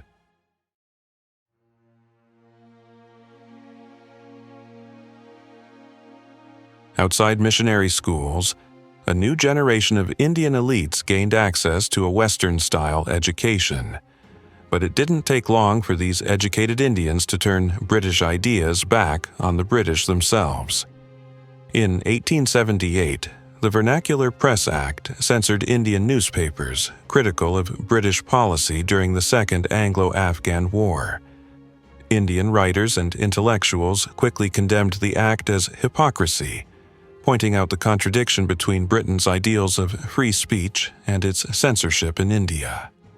Although there was nothing on the scale of the 1857 rebellion, localized resistance became increasingly common in the late 19th century. Tribal Adivasi uprisings broke out across shrinking rural lands, the most notable being Birsa Munda's rebellion, 1899 to 1900, in central India. At the same time, British social reforms stirred controversy. Efforts to expand education for women, raise the marriage age, and allow widows to remarry divided Indian society. The Age of Consent Act of 1891, which raised the legal age from 10 to 12, triggered massive protests in Bengal, not always against the reform itself, but against the British right to impose it. Many Indians felt that social change should come from Indians, not colonizers. Famine and disease deepened this disillusionment. Major famines ravaged western and central India in the 1860s, Bengal in the 1870s, and across much of the subcontinent in the 1890s, killing millions. While British officials blamed failed monsoons and overpopulation, their rigid policies, such as grain export quotas, worsened the crisis. Then came the bubonic plague, which swept through India in the 1890s, claiming nearly 12 million lives. British quarantine measures were harsh and often humiliating, breeding anger and mistrust as deep as the suffering itself. Out of this growing frustration came a desire for a national voice. In 1885, Indian intellectuals founded the Indian National Congress, INC, a platform where educated Indians could speak directly to the colonial government. Its goal was not yet full independence, but representation and reform. From 73 delegates at its founding meeting, the Congress grew to over 2,000 members within just 4 years, drawing Hindus, Muslims, Parsis, and Sikhs alike. In 1892, the British made small concessions, allowing limited elected seats in local councils and greater access to civil service exams, but they were only a beginning. Still, the creation of the Indian National Congress marked a turning point. The moment when Indians began to act not just as subjects, but as citizens demanding a future of their own.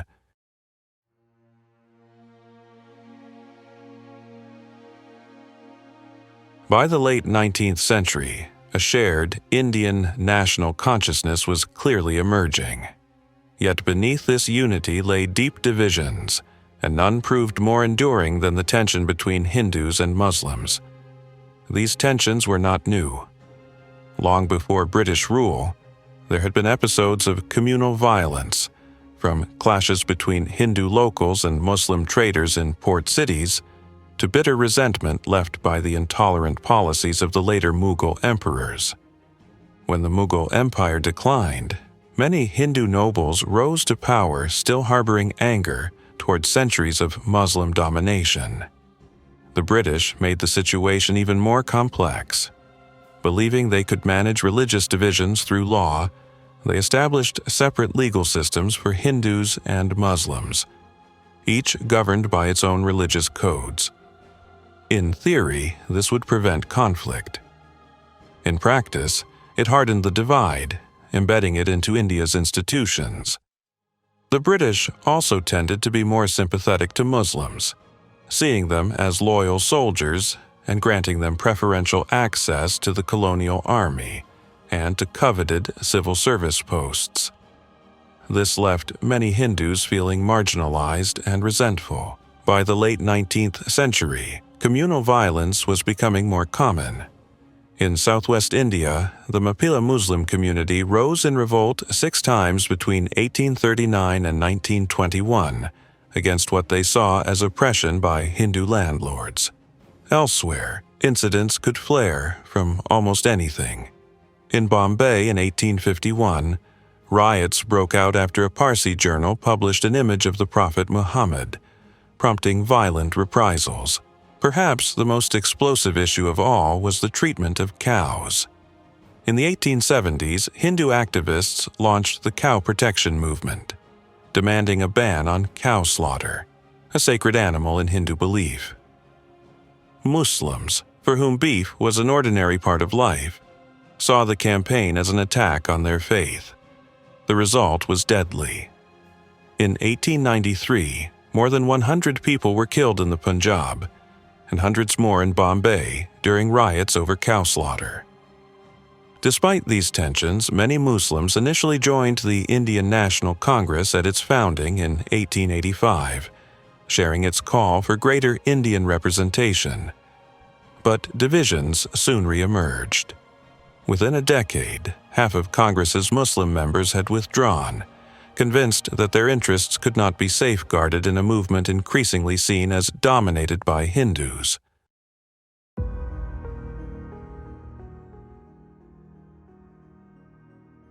At the dawn of the 20th century, India's call for reform was growing louder, though it still came mostly from the educated elite rather than the wider population.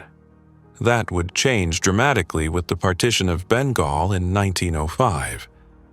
The British proposed dividing Bengal's 80 million people into two new provinces, Muslim-majority East Bengal and Assam, and Hindu-majority West Bengal, merged with Bihar and Orissa.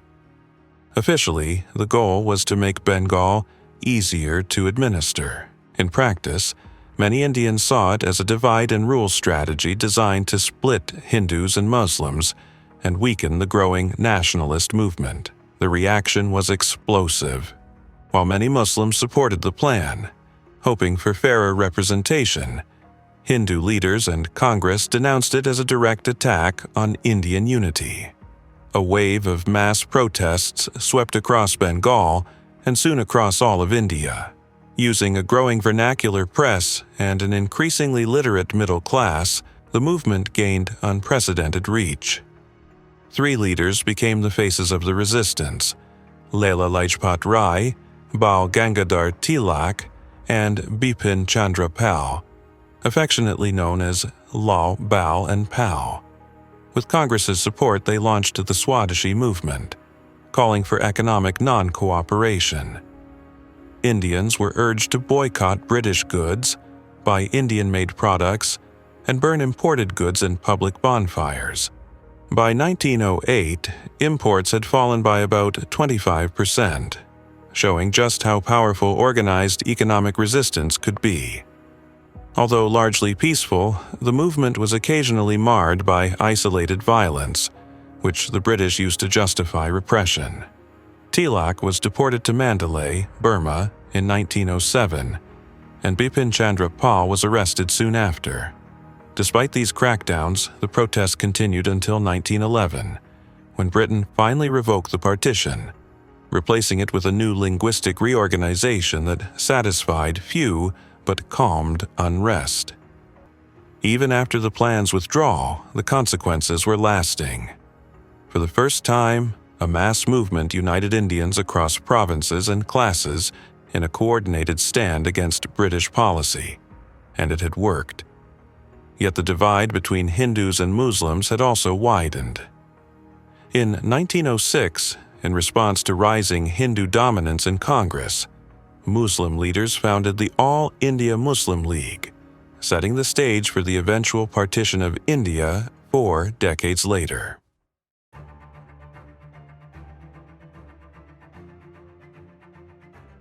The First World War blindsided the world, and India felt its impact deeply. When Britain went to war, Indians largely rallied in support. Over 1.5 million Indian soldiers and laborers served across the empire's battlefields, from France and Gallipoli to Egypt and Mesopotamia. For many, the reasons were simple: loyalty, steady pay, and a chance for social advancement. In Mesopotamia, modern Iraq, Indian troops made up the majority of British-aligned forces and bore the brunt of the fighting. Countless Indians distinguished themselves in battle, among them Khudadad Khan, the first Indian, today considered Pakistani, to receive the Victoria Cross, awarded for holding a machine gun position against a German assault in Belgium, October 1914. The war's effects at home were complex. Wartime taxes, inflation, and grain shortages caused widespread hardship, worsened by poor harvests. Yet certain industries like iron and steel prospered under the demands of the war economy. As the sacrifices grew, many Indians began to ask what the war for freedom and civilization truly meant when Britain denied that same freedom in India. By 1916, this growing frustration led to an unexpected alliance. The Indian National Congress and the All India Muslim League came together to sign the Lucknow Pact. calling for greater self-government, civil rights, and minority protections. That same year, Annie Besant, an Irish-born activist, founded the Indian Home Rule League, pushing for Indian autonomy within the empire. The cost of the war was staggering. More than 60,000 Indians died in combat, but an even greater tragedy followed. The Spanish flu pandemic, 1918-19, devastated India, killing an estimated 14 million people, about 5% of the population, making it one of the deadliest catastrophes in Indian history.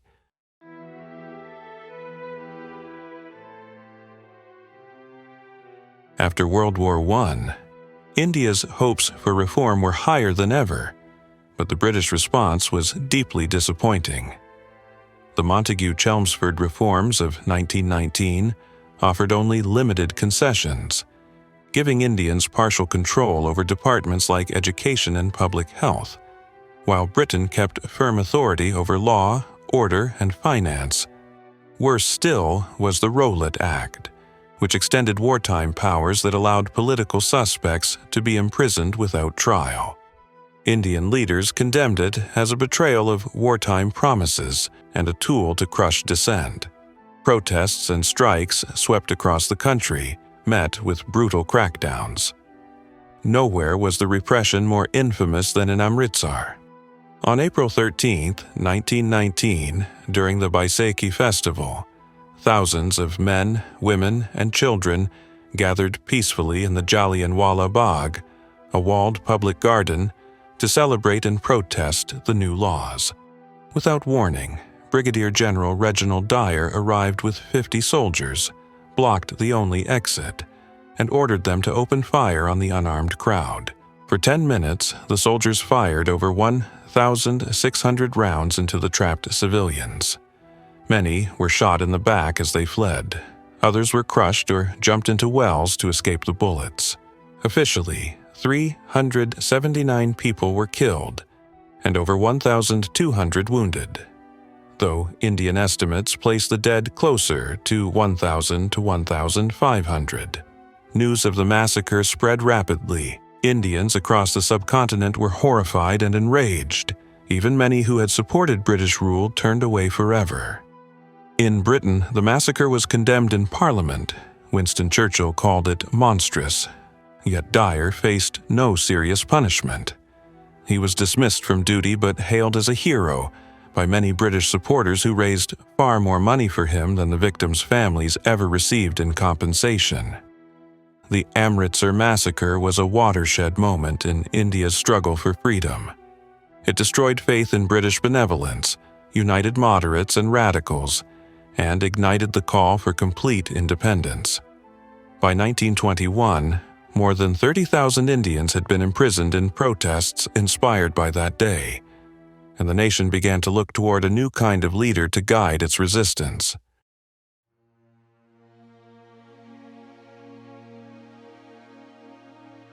Mohandas Karamchand Gandhi, later known as Mahatma Gandhi, was born in 1869 into a Gujarati merchant family in the coastal town of Porbandar. At 18, he traveled to London to study law and was called to the bar in 1891. 2 years later, he moved to South Africa to work as a lawyer, a decision that would shape his life and philosophy forever. South Africa was home to a large Indian diaspora, but also to deep racial discrimination. Gandhi personally experienced the harsh realities of colonial racism, including being thrown off a train for refusing to leave a whites-only compartment.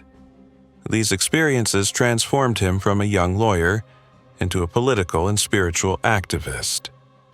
He became a leader of the Indian community, organizing nonviolent protests against unjust colonial laws. During the Second Boer War, 1899 to 1902, Gandhi served in a medical corps, witnessing the horror of war firsthand, an experience that reinforced his belief in nonviolence. By the 1910s, he had emerged as a major figure of resistance, leading the Great March of 1913 against discriminatory taxation and labor laws. Gandhi developed the philosophy of satyagraha, meaning truth force, a doctrine of a nonviolent resistance rooted in courage, discipline, and moral conviction.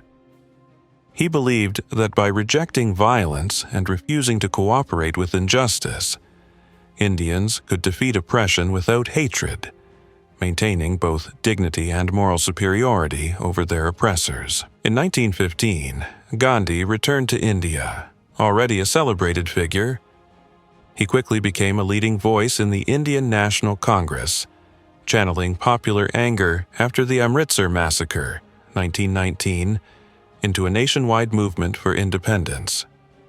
His campaigns of non-cooperation, boycotts, and civil disobedience inspired millions and redefined Indian politics. However, his activism also made him a target. In 1922, Gandhi was arrested for sedition and sentenced to 6 years in prison.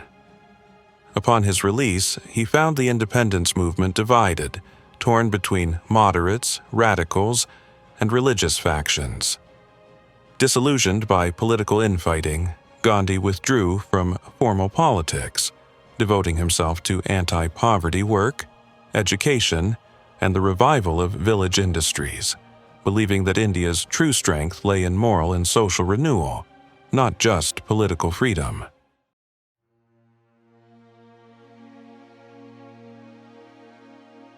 While Gandhi temporarily stepped back from politics, the Indian independence movement continued to evolve, though often in ways that did not entirely align with his ideals.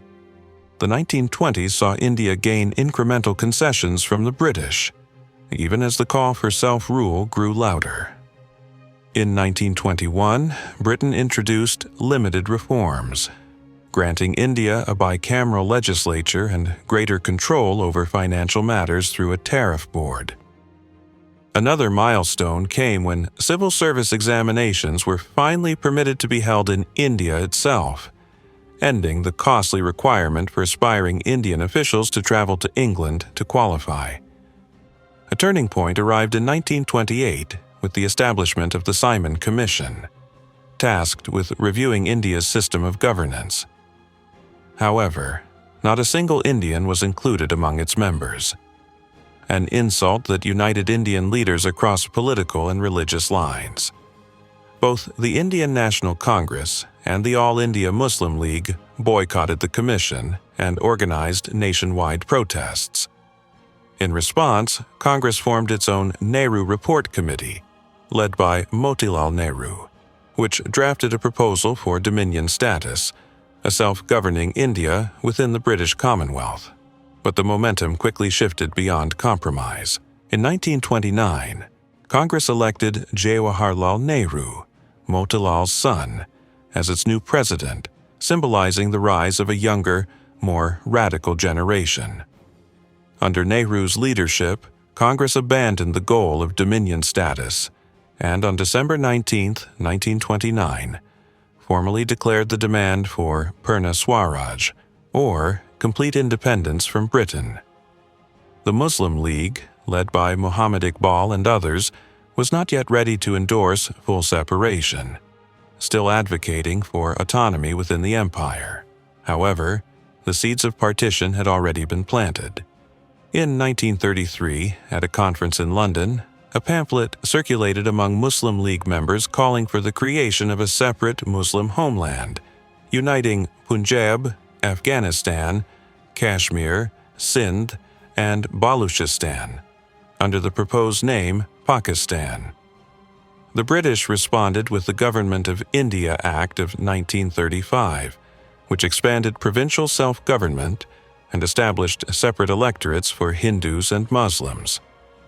But even these reforms could not contain the growing demand for freedom. When Congress swept the provincial elections, it did so on a simple, unifying slogan: "This is not enough. India must be free."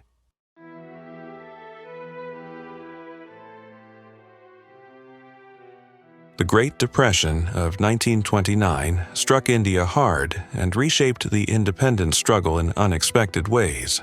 As a major exporter of food and raw materials, India was deeply tied to the global market. When the world economy collapsed, exports fell sharply, foreign investment evaporated, and grain production declined, plunging millions into poverty. Unable to pay taxes, many farmers lost their land, and India, for the first time in living memory, was forced to import food. Yet the Depression had another effect. With British capital retreating, Indian entrepreneurs began investing in domestic industries, particularly textiles. Many of these new industrialists were Congress supporters, and they channeled their profits into funding the nationalist movement, strengthening the push for independence. Amid this hardship, the British salt tax became the symbol of imperial exploitation. The law forced Indians to pay for the right to produce or sell salt, even from their own seawater. For the poor, salt was an essential necessity, and this tax on survival itself became the breaking point. In 1930, Gandhi decided to make salt the focus of a nationwide protest. With the backing of Jawaharlal Nehru and Congress, he announced a nonviolent campaign of civil disobedience. On March 12, 1930, Gandhi set out from Sabarmati Ashram with a small group of followers on a 240-mile march to the coastal village of Dandi in Gujarat. For 24 days, they walked through towns and villages, drawing thousands to their cause and captivating global audiences through the press. Upon reaching the coast on April 6th, Gandhi stooped to collect a handful of salt from the shore, declaring, "With this, I am shaking the foundations of the British Empire." It was a simple, peaceful act, but one that reverberated across the world. Millions of Indians followed his example, openly defying the salt laws and embracing civil disobedience as a weapon of resistance. The British responded harshly. Over 60,000 people were arrested, including Gandhi himself. But the movement had already proven its power. Even after Gandhi stepped back from active politics in 1934 to focus again on poverty and social reform, the independence movement endured, stronger and more united than ever, a force the British could no longer ignore.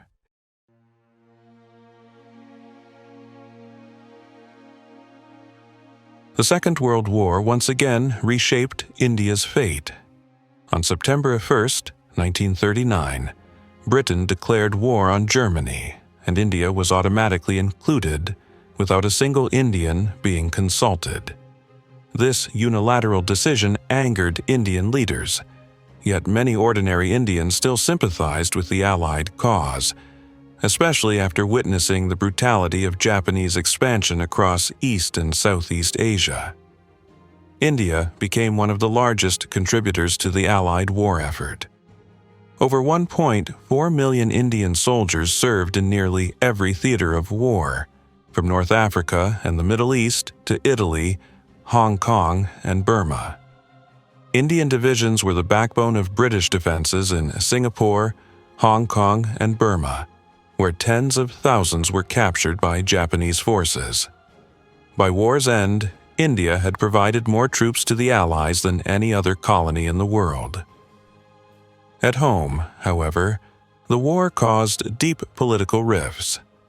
The Indian National Congress initially supported the war effort, but only if Britain would promise self-government after victory. When those promises did not come, tensions exploded. In October 1939, Britain invoked emergency powers and forced all Congress provincial governments to resign, replacing them with British administrators. A later effort to reconcile, the Cripps Mission of 1942, led by Sir Stafford Cripps, a personal friend of Jawaharlal Nehru, offered vague post-war reforms but no guarantee of independence. The talks collapsed, and relations between India and Britain reached a breaking point. That same year, Gandhi and Congress launched the Quit India movement, demanding an immediate end to British rule. It was to be non-violent, but British repression was swift and brutal.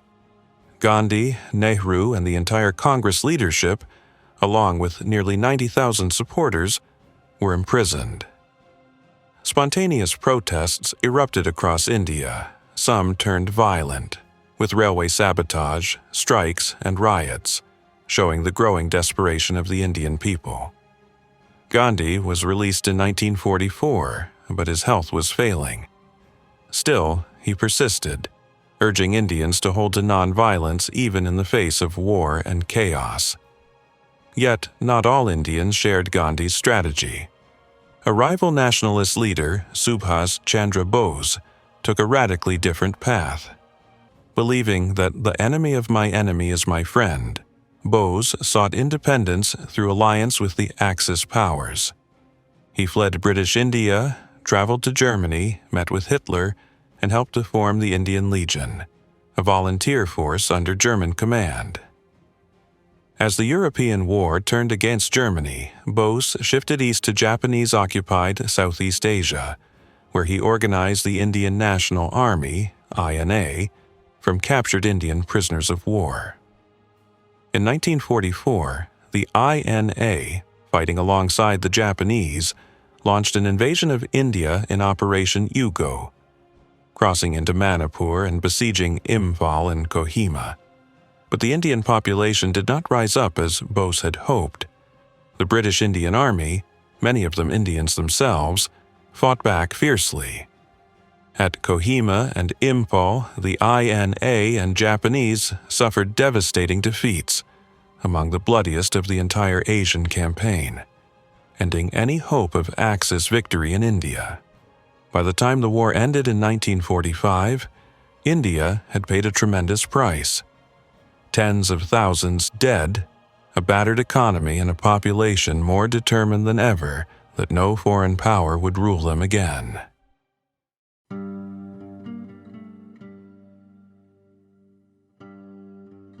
As if war and political turmoil were not enough, India was struck by one of the deadliest disasters in its modern history, the Bengal famine of 1943. Before the war, India had relied on food imports from Burma and Southeast Asia, but when the Japanese occupied Burma in 1942, those routes were severed. By the following year, food shortages were spreading rapidly across eastern India. Cyclones, crop failures, and wartime inflation combined to push millions to the brink of starvation. Across most of India, the British colonial government tried to intervene through price controls, rationing, and anti-hoarding laws, but Bengal was left out of these measures. There, officials believed the crisis would resolve itself through the market, a tragic miscalculation. As food prices skyrocketed, grain vanished from local markets, and desperate families sold everything they had to buy a few handfuls of rice. By the time the Viceroy's administration finally overruled Bengal's provincial government and deployed troops to distribute food, over 1 million people were already dead. In the months that followed, the death toll climbed even higher. Most estimates today place the number of victims between 2 and 3 million, dying from starvation, disease, and displacement. The British response has remained a subject of bitter controversy. Critics have accused London of negligence and callous indifference, pointing to policies that diverted food and ships to Europe while India starved. Some documents suggest that Winston Churchill personally rejected pleas for more aid, dismissing reports of famine as exaggerated. Defenders counter that Britain did send over 1 million tons of grain to India, and that shipping shortages and the Japanese threat made larger relief efforts impossible. Regardless of intent, the result was the same: millions dead and faith in British rule shattered. For many Indians, the famine was the final proof that the British Empire could no longer govern India. If Britain could not protect its subjects in their greatest hour of need, then it had no moral right to rule them at all.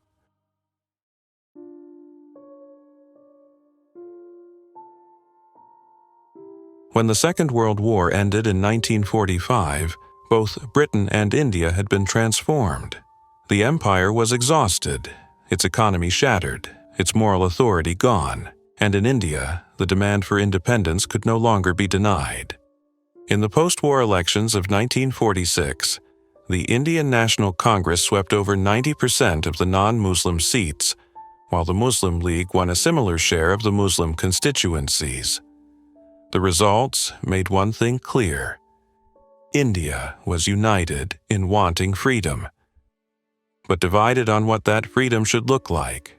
In Britain, war weariness had destroyed any remaining appetite for empire. Prime Minister Clement Attlee's government announced that Britain would withdraw from India no later than June 1948, later accelerated to August 1947. The task of managing that withdrawal and somehow keeping the peace fell to the new viceroy, Lord Louis Mountbatten.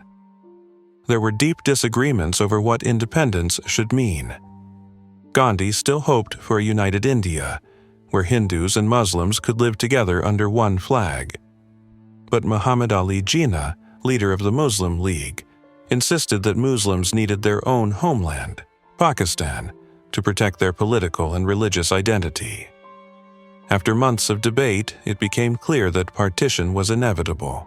On June 3, 1947, representatives of Congress, the Muslim League, the Sikh leadership, and Britain agreed to a plan dividing the subcontinent into two dominions, India and Pakistan. Hindu-majority regions would form India, while Muslim-majority regions would become Pakistan, split into two parts: West Pakistan, modern-day Pakistan, including Punjab, Sindh, Baluchistan, and the Northwest Frontier Province, and East Pakistan, today's Bangladesh, carved out of eastern Bengal. The princely states, nearly 560 in number, were allowed to choose their allegiance. Almost all opted to join India. A few, most notably Kashmir, would become flashpoints of conflict for decades to come. The Radcliffe Commission, tasked with drawing the final borders, worked in haste and secrecy. Its final maps were not revealed until August 17, 1947, 2 days after independence, when millions had already begun to move, unsure which side of the new line they belonged to. The result was one of the largest migrations in human history. Around 15 million people uprooted, and over 1 million killed in the chaos of sectarian violence that followed. Still, amid the tragedy, a new dawn rose. On the night of August 14th to 15th, 1947, Jawaharlal Nehru ascended the steps of the Indian Parliament and delivered his immortal Tryst with Destiny speech. At the stroke of the midnight hour, when the world sleeps, India will awake to life and freedom. As fireworks and celebrations filled the air, India was free for the first time in centuries. Its freedom had come at a terrible price: divided lands, divided hearts, but it was freedom nonetheless. The people of India would now face their future standing on their own feet, governed by their own representatives and answering only to the voice of their own people.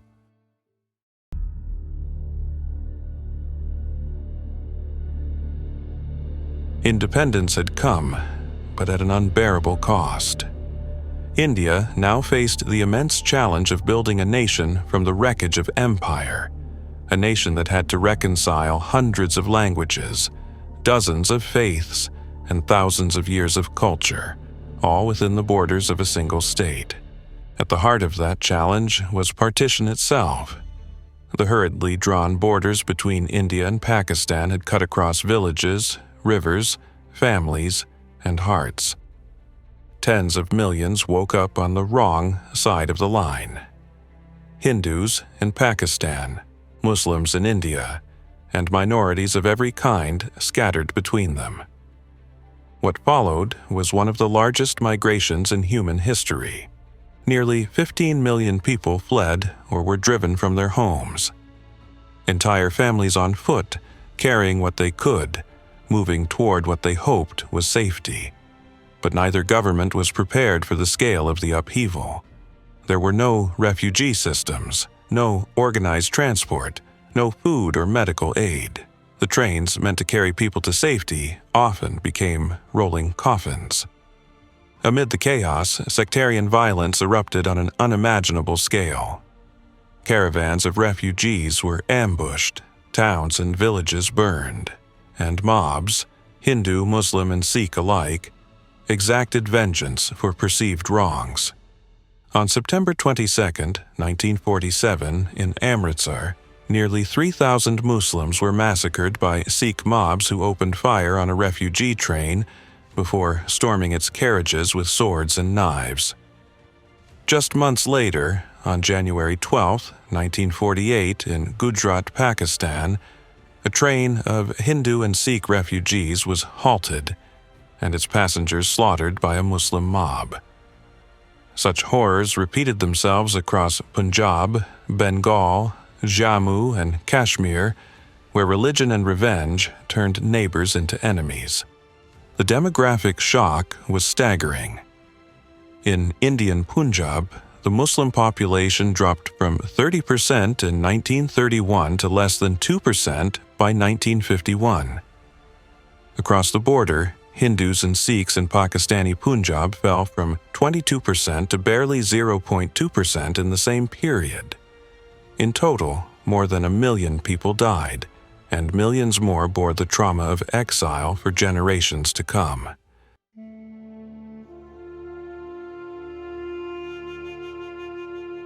Amidst the chaos of partition, few regions proved more volatile than Kashmir.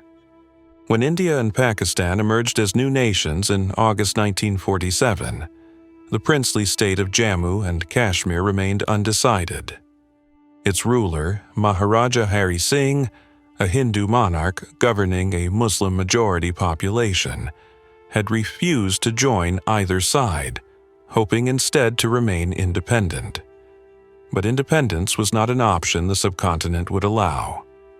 Discontent among the Muslim population, long resentful of the Maharaja's rule, boiled over almost immediately. In June 1947, rebellion erupted in the Poonch region, led by Kashmiri veterans who had served in the British Indian Army and now sought to unite with Pakistan. By October, tribal militias from Pakistan's northwest frontier crossed into Kashmir to support the insurgents. The invasion quickly overwhelmed local defenses, capturing key towns like Muzaffarabad and Mirpur, where thousands of non-Muslims were killed in brutal reprisals. Desperate and outmatched, Maharaja Hari Singh appealed to India for help. India agreed on one condition: that Kashmir formally accede to the Indian Union. On October 26, 1947, the Maharaja signed the instrument of accession, and within hours, Indian troops were airlifted into Srinagar, the state's capital, to repel the invaders. Fierce fighting followed through the winter. Pakistan retained the early advantage, but India's Operation Victory gradually pushed the front line westward through late 1948. The war, however, never escalated into large-scale battles. Instead, it was fought through skirmishes in treacherous mountain terrain, with neither side able to claim a decisive victory. Under growing international pressure, the United Nations intervened. A ceasefire took effect on January 1, 1949, freezing the conflict along a provisional boundary known as the Line of Control. It left roughly 2/3 of Kashmir under Indian administration and 1/3 under Pakistani control. A UN-supervised referendum was proposed to allow Kashmiris to decide their own fate, but disagreements over demilitarization and control prevented it from ever taking place. The Line of Control hardened into a de facto border, one that still divides Kashmir to this day. The war left deep scars on both nations, politically, militarily, and emotionally. It was the first of several wars between India and Pakistan, the first of many over Kashmir, and the beginning of a rivalry that continues to shape South Asian politics and threaten global peace to this day.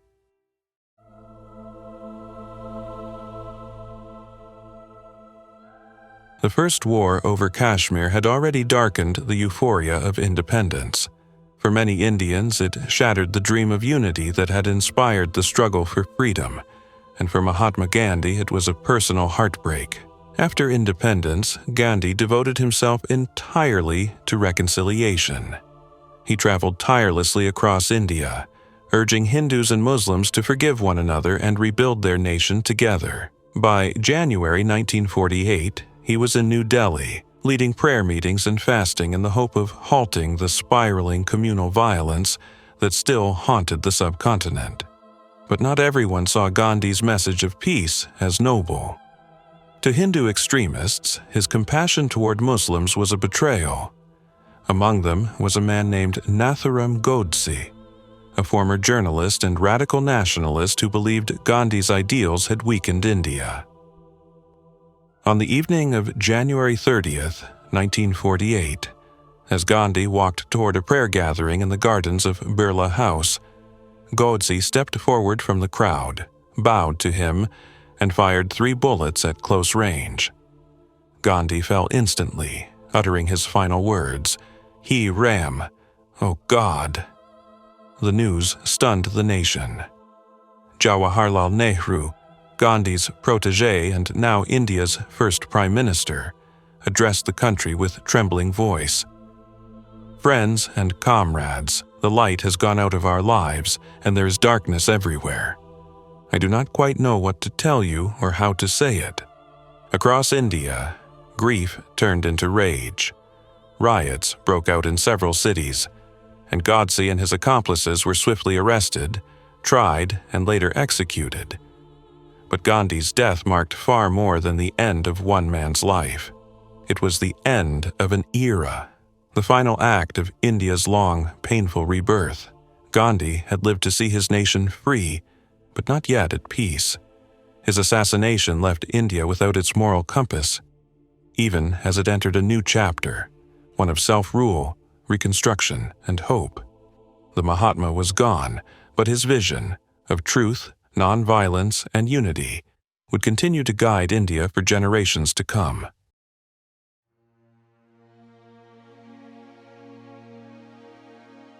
On January 26, 1950, India officially became a sovereign republic.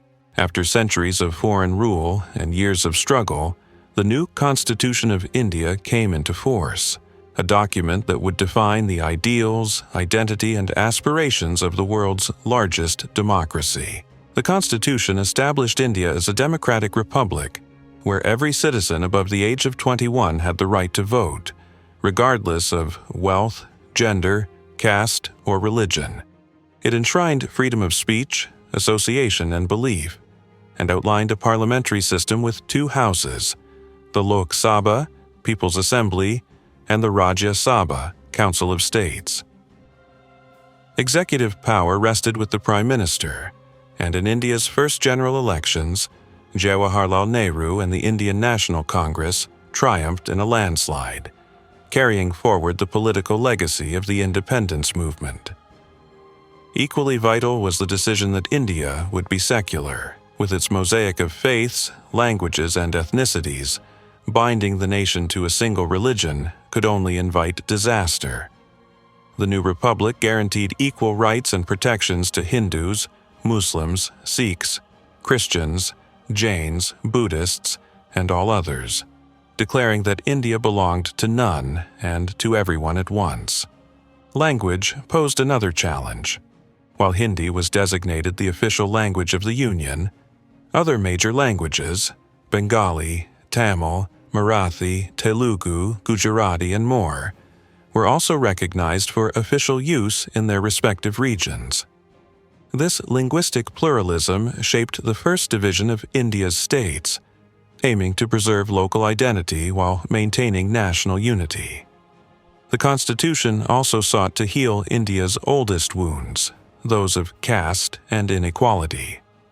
The legal category of untouchable was abolished, and new protections were introduced for the scheduled castes and scheduled tribes, groups historically marginalized under centuries of discrimination. Through reservations in education, government jobs, and parliament seats, the state pledged to give them the tools to rise. It was India's own version of affirmative action, an ambitious effort to correct the injustices of history through opportunity rather than retribution.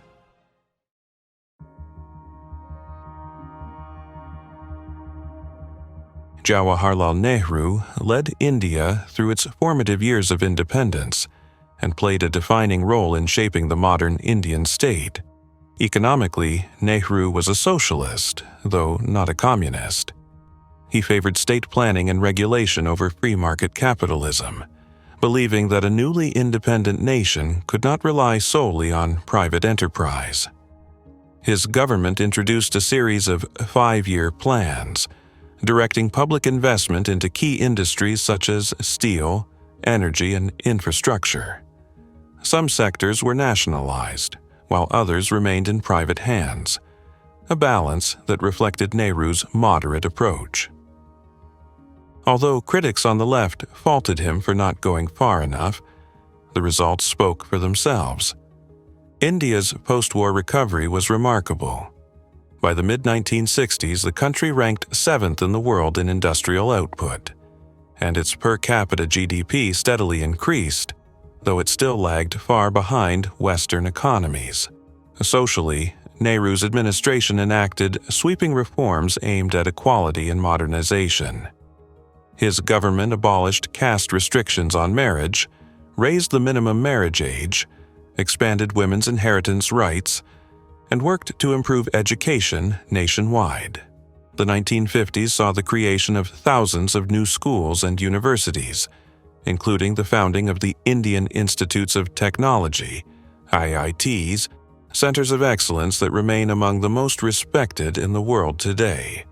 In foreign policy, Nehru pursued a careful path of non-alignment during the Cold War.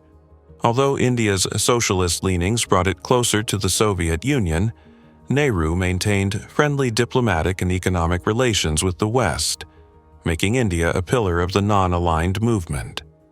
However, neutrality did not spare India from conflict. In 1961, tensions with Portugal came to a head over Goa, which had remained a Portuguese colony since the 16th century. After diplomatic efforts failed, India launched Operation Vijay to retake the territory by force. In just 2 days of fighting, around 50 people were killed, and Goa was successfully annexed, restoring it to Indian control after more than 450 years. While the operation achieved its goal, Western nations condemned it as an aggressive move that seemed at odds with India's nonviolent and neutral image. India also faced tensions with China. In 1959, after granting asylum to the Dalai Lama following China's brutal suppression of the Tibetan uprising, relations soured dramatically. Border disputes in Aksai Chin and Arunachal Pradesh soon escalated into the Sino-Indian War of October 1962. The conflict lasted just over a month, claiming more than 2,000 lives, mostly Indian. China seized much of the disputed territory, and on November 21, 1962, India agreed to a ceasefire, marking a painful and humiliating defeat.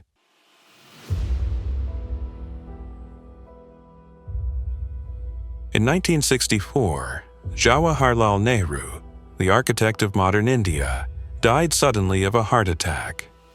His passing left a leadership vacuum that was briefly filled by Lal Bahadur Shastri, whose calm and humble leadership guided India through the 1965 Indo-Pakistani War. But fate struck again. Shastri, too, died of a heart attack in Tashkent in 1966, only 2 years after taking office. After his death, the mantle of leadership passed to Nehru's daughter, Indira Gandhi, no relation to Mahatma Gandhi. Her rise marked the entrenchment of the Nehru-Gandhi political dynasty, a family line that would dominate Indian politics for decades to come. Indira Gandhi took office in 1966 and soon proved herself one of the most powerful and polarizing figures in Indian history. A shrewd and determined politician, she was admired for her decisiveness, yet criticized for authoritarian tendencies, corruption, and nepotism. Under her leadership, India underwent the Green Revolution, which transformed its agricultural base. New high-yield crops, irrigation systems, and fertilizers dramatically boosted food production, lifting India from chronic famine to self-sufficiency within a decade. Indira Gandhi also oversaw India's emergence as a nuclear power, successfully conducting the nation's first nuclear test in 1974, codenamed Smiling Buddha, making India the sixth nuclear-armed state in the world. Her defining moment, however, came during the Bangladesh Liberation War of 1971. In East Pakistan, the Bengali population faced brutal repression and massacres at the hands of West Pakistani forces, an atrocity now recognized as genocide. Millions of refugees flooded into India, and Indira Gandhi became one of the loudest voices condemning Pakistan's actions on the world stage. When Pakistan launched preemptive airstrikes on Indian airfields on December 3, 1971, India retaliated with a swift and overwhelming military response, Operation Trident and Operation Cactus Lily. In just 2 weeks, Indian forces crushed Pakistan's army in the east, leading to Pakistan's surrender on December 16, 1971. The war ended with the creation of Bangladesh, reshaping the political map of South Asia. But Indira Gandhi's triumphs were shadowed by controversy. Her promotion of her sons, Sanjay and Rajiv Gandhi, to influential government positions was widely viewed as blatant nepotism. In 1975, her 1971 election victory was declared invalid by the courts due to allegations of electoral malpractice. Rather than step down, Indira declared a state of emergency, citing threats to national security. During the emergency, 1975 to 1977, democratic rights were suspended, opposition leaders were jailed, the press was censored, and sweeping decrees replaced parliamentary debate.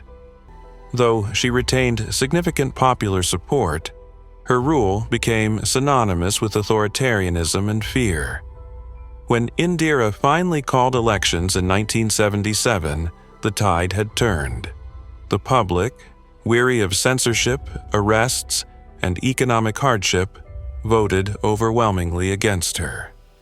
The Janata Party came to power, ending the longest continuous rule of the Indian National Congress since independence.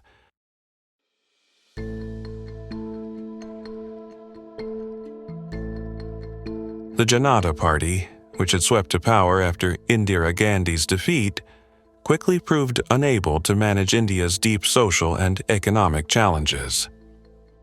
Prime Minister Morarji Desai was a respected statesman and skilled diplomat, but his government was torn apart by internal rivalries and factional infighting. By July 1979, it collapsed, and Desai resigned. He was briefly succeeded by Charan Singh, whose administration lasted just 23 days before also collapsing, forcing new elections in January 1980. Disillusioned by the chaos, the Indian public turned once again to Indira Gandhi, who returned to power in a landslide victory. Her comeback, however, would mark the beginning of the end for the Nehru-Gandhi political dynasty.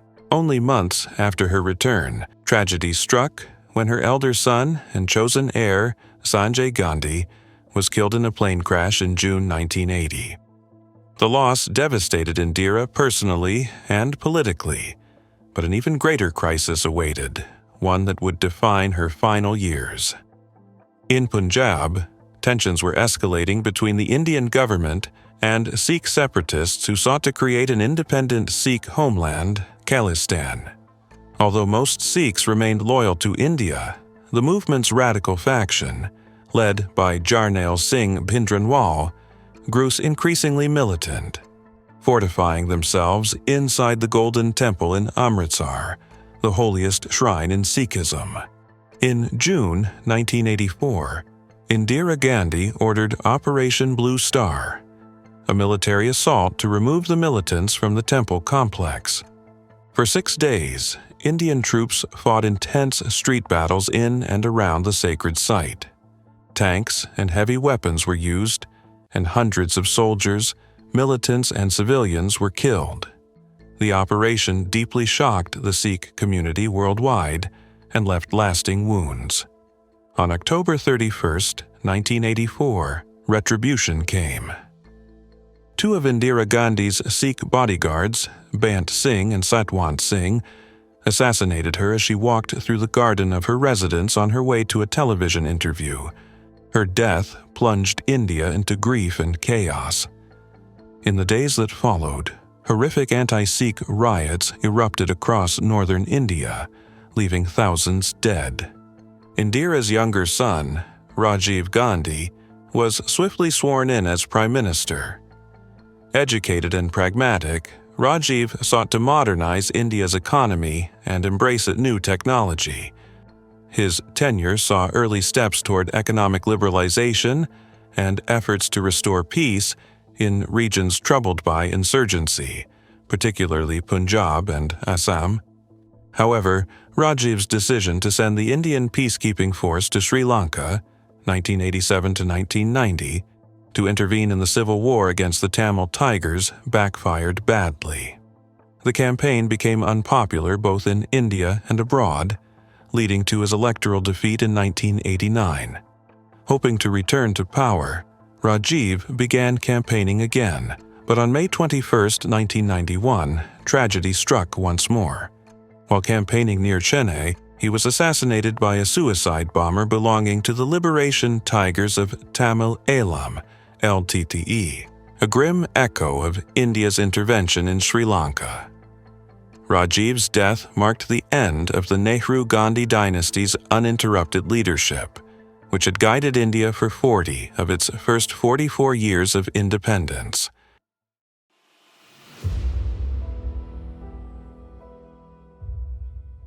As India moved toward the 21st century, it entered a period of rapid transformation. Throughout the 1980s, the country saw sweeping modernization as new technologies, television, telecommunications, and computers began to reshape daily life. Imported consumer goods became increasingly common, connecting India more closely with the global economy. Agriculture continued to improve thanks to advances in machinery, irrigation, and fertilizers. The devastating famines that had haunted India for centuries were finally brought under control. Urbanization accelerated too. By the turn of the millennium, roughly 1 in 4 Indians lived in cities, a dramatic shift from the rural dominance of earlier decades. But this modernization came at a price. Heavy imports and growing government spending created a severe balance of payments crisis in 1991, forcing India to rethink its economic strategy. In response, the government of Prime Minister P.V. Narasimha Rao and Finance Minister Manmohan Singh introduced sweeping economic reforms. Deregulation, privatization, and the opening of India's markets to foreign investment. The results were transformative.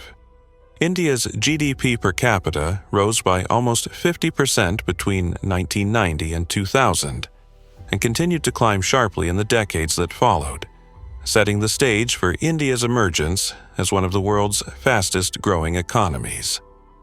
Politically, the 1990s marked the end of Congress's post-independence dominance. New forces, particularly the Bharatiya Janata Party, BJP, rose to prominence, championing nationalism and economic liberalization.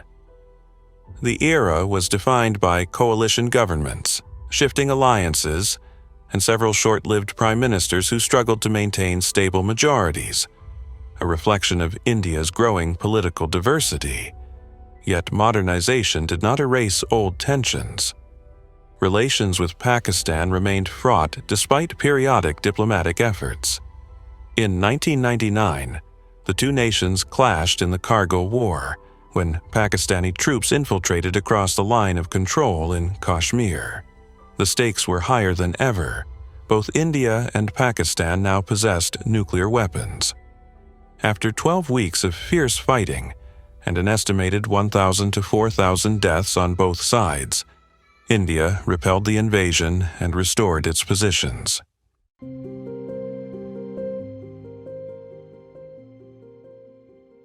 As the 21st century began, India stood taller, stronger, and more populous than ever before.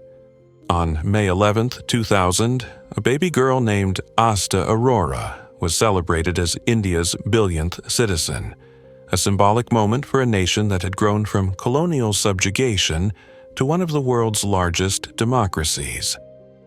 India's population has continued to rise since, bringing both opportunity and challenge. The new millennium tested the nation's resilience time and again. In 2001, the Gujarat earthquake devastated western India, killing more than 20,000 people and leveling entire towns. Just 3 years later, the Boxing Day tsunami of 2004 struck India's southeastern coast, claiming around 16,000 lives domestically and more than 200,000 across Southeast Asia. In 2013, catastrophic flooding in Uttarakhand killed over 6,000 people, a grim reminder of India's vulnerability to extreme weather and climate change. Terrorism and internal conflict also scarred the early decades of the century. India became a frontline nation in the global war on terror, suffering devastating attacks, from the 2006 Mumbai train bombings, which killed more than 200 people, to the 2008 Mumbai attacks, where 175 lives were lost during a coordinated siege by Pakistani militants. Meanwhile, domestic insurgencies, especially the Naxalite Maoist movement in eastern India, continued to target civilians, security forces, and politicians in a conflict that has claimed hundreds of lives each year. Economically, India joined the rest of the world in the 2008 global financial crisis, but weathered it far better than most. Its conservative banking sector, strong trade ties with China, and growing domestic market allowed it to rebound quickly. For many other countries, the crisis lasted for years. For India, it was a brief interruption in an otherwise steady climb. By the 2000s, India had established itself as a technological powerhouse. Its universities became some of the world's most productive centers for engineering and computer science, and Indian graduates came to dominate the global tech industry, especially in Silicon Valley. India's IT and software sector became one of the main engines of its economic growth. Nowhere was India's scientific ambition more visible than in space. In 2013, the Indian Space Research Organization, ISRO, successfully launched the Mars Orbiter mission, Mangalyaan, making India the first Asian nation to reach Mars orbit, and the first in the world to do so on its maiden attempt. A decade later, in 2023, India made history again when its Chandrayaan-3 mission achieved a successful lunar landing near the Moon's south pole, a feat that only a handful of nations have accomplished.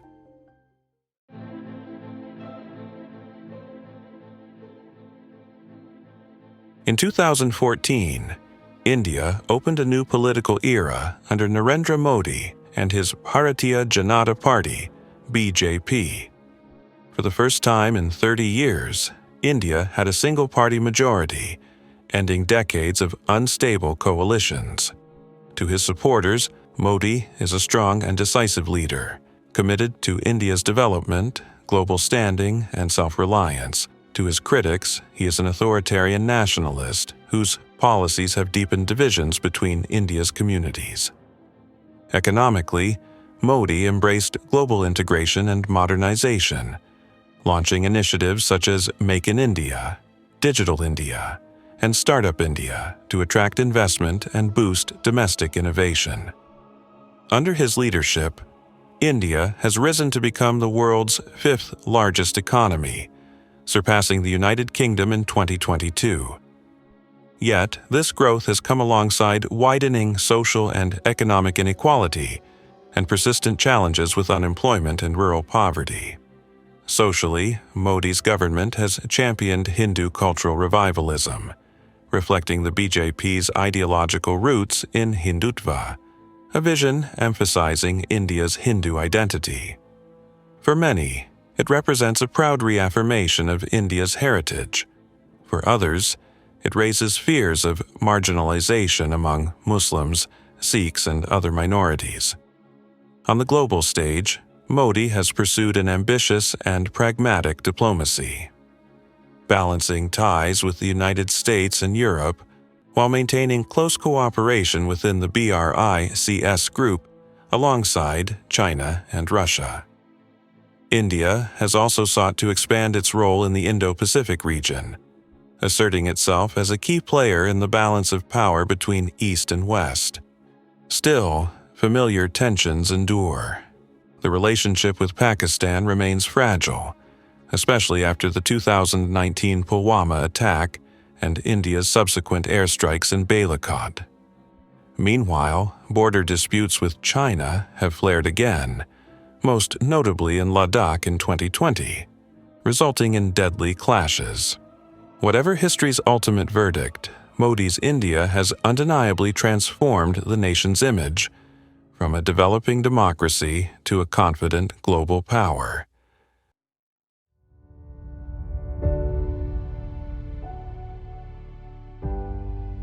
In March 2024, India officially surpassed China to become the world's most populous nation, home to more than 1.4 billion people. Never before in human history have so many lived under one flag, spoken in so many languages, and believed in so many faiths. With such vastness comes both immense opportunity and daunting responsibility. Feeding, housing, educating, and representing this enormous population will define India's future, and perhaps determine whether it rises to become a superpower or fractures under its own weight. Most analysts believe the trajectory is upward. Economically, culturally, and politically, India is expected to continue growing, with many predicting that by the end of the 21st century, it could stand as a global power alongside China and the United States. But the challenges are immense: inequality, environmental strain, religious division, and the balancing act of global diplomacy in an increasingly multipolar world. On January 22, 2024, Prime Minister Narendra Modi presided over the inauguration of the Ram Temple in Ayodhya, a structure built on the site believed to be the birthplace of the divine hero Rama from the Ramayana. For millions of Hindus, it was a moment of joy, faith, and national pride, the fulfillment of a centuries-old dream. For others, it carried the shadow of controversy.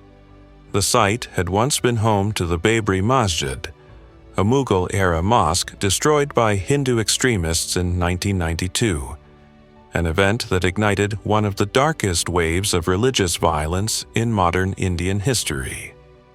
The ceremony captured the duality at the heart of India's story: unity and division, faith and politics, tradition and modernity. Just as ancient rulers once built temples to affirm divine authority, Modi's presence at Ayodhya symbolized a continuation of that timeless link between spiritual devotion and political power. Yet, it also reignited debate over whether India's embrace of Hindu nationalism risks alienating the very diversity that has defined it for thousands of years. History offers sobering parallels. The Mauryas, the Guptas, the Mughals, each achieved golden ages that eventually fractured under the weight of division. Empires rose and fell upon the same soil, undone not by foreign swords alone, but by the inability to hold together India's vast mosaic of peoples and beliefs.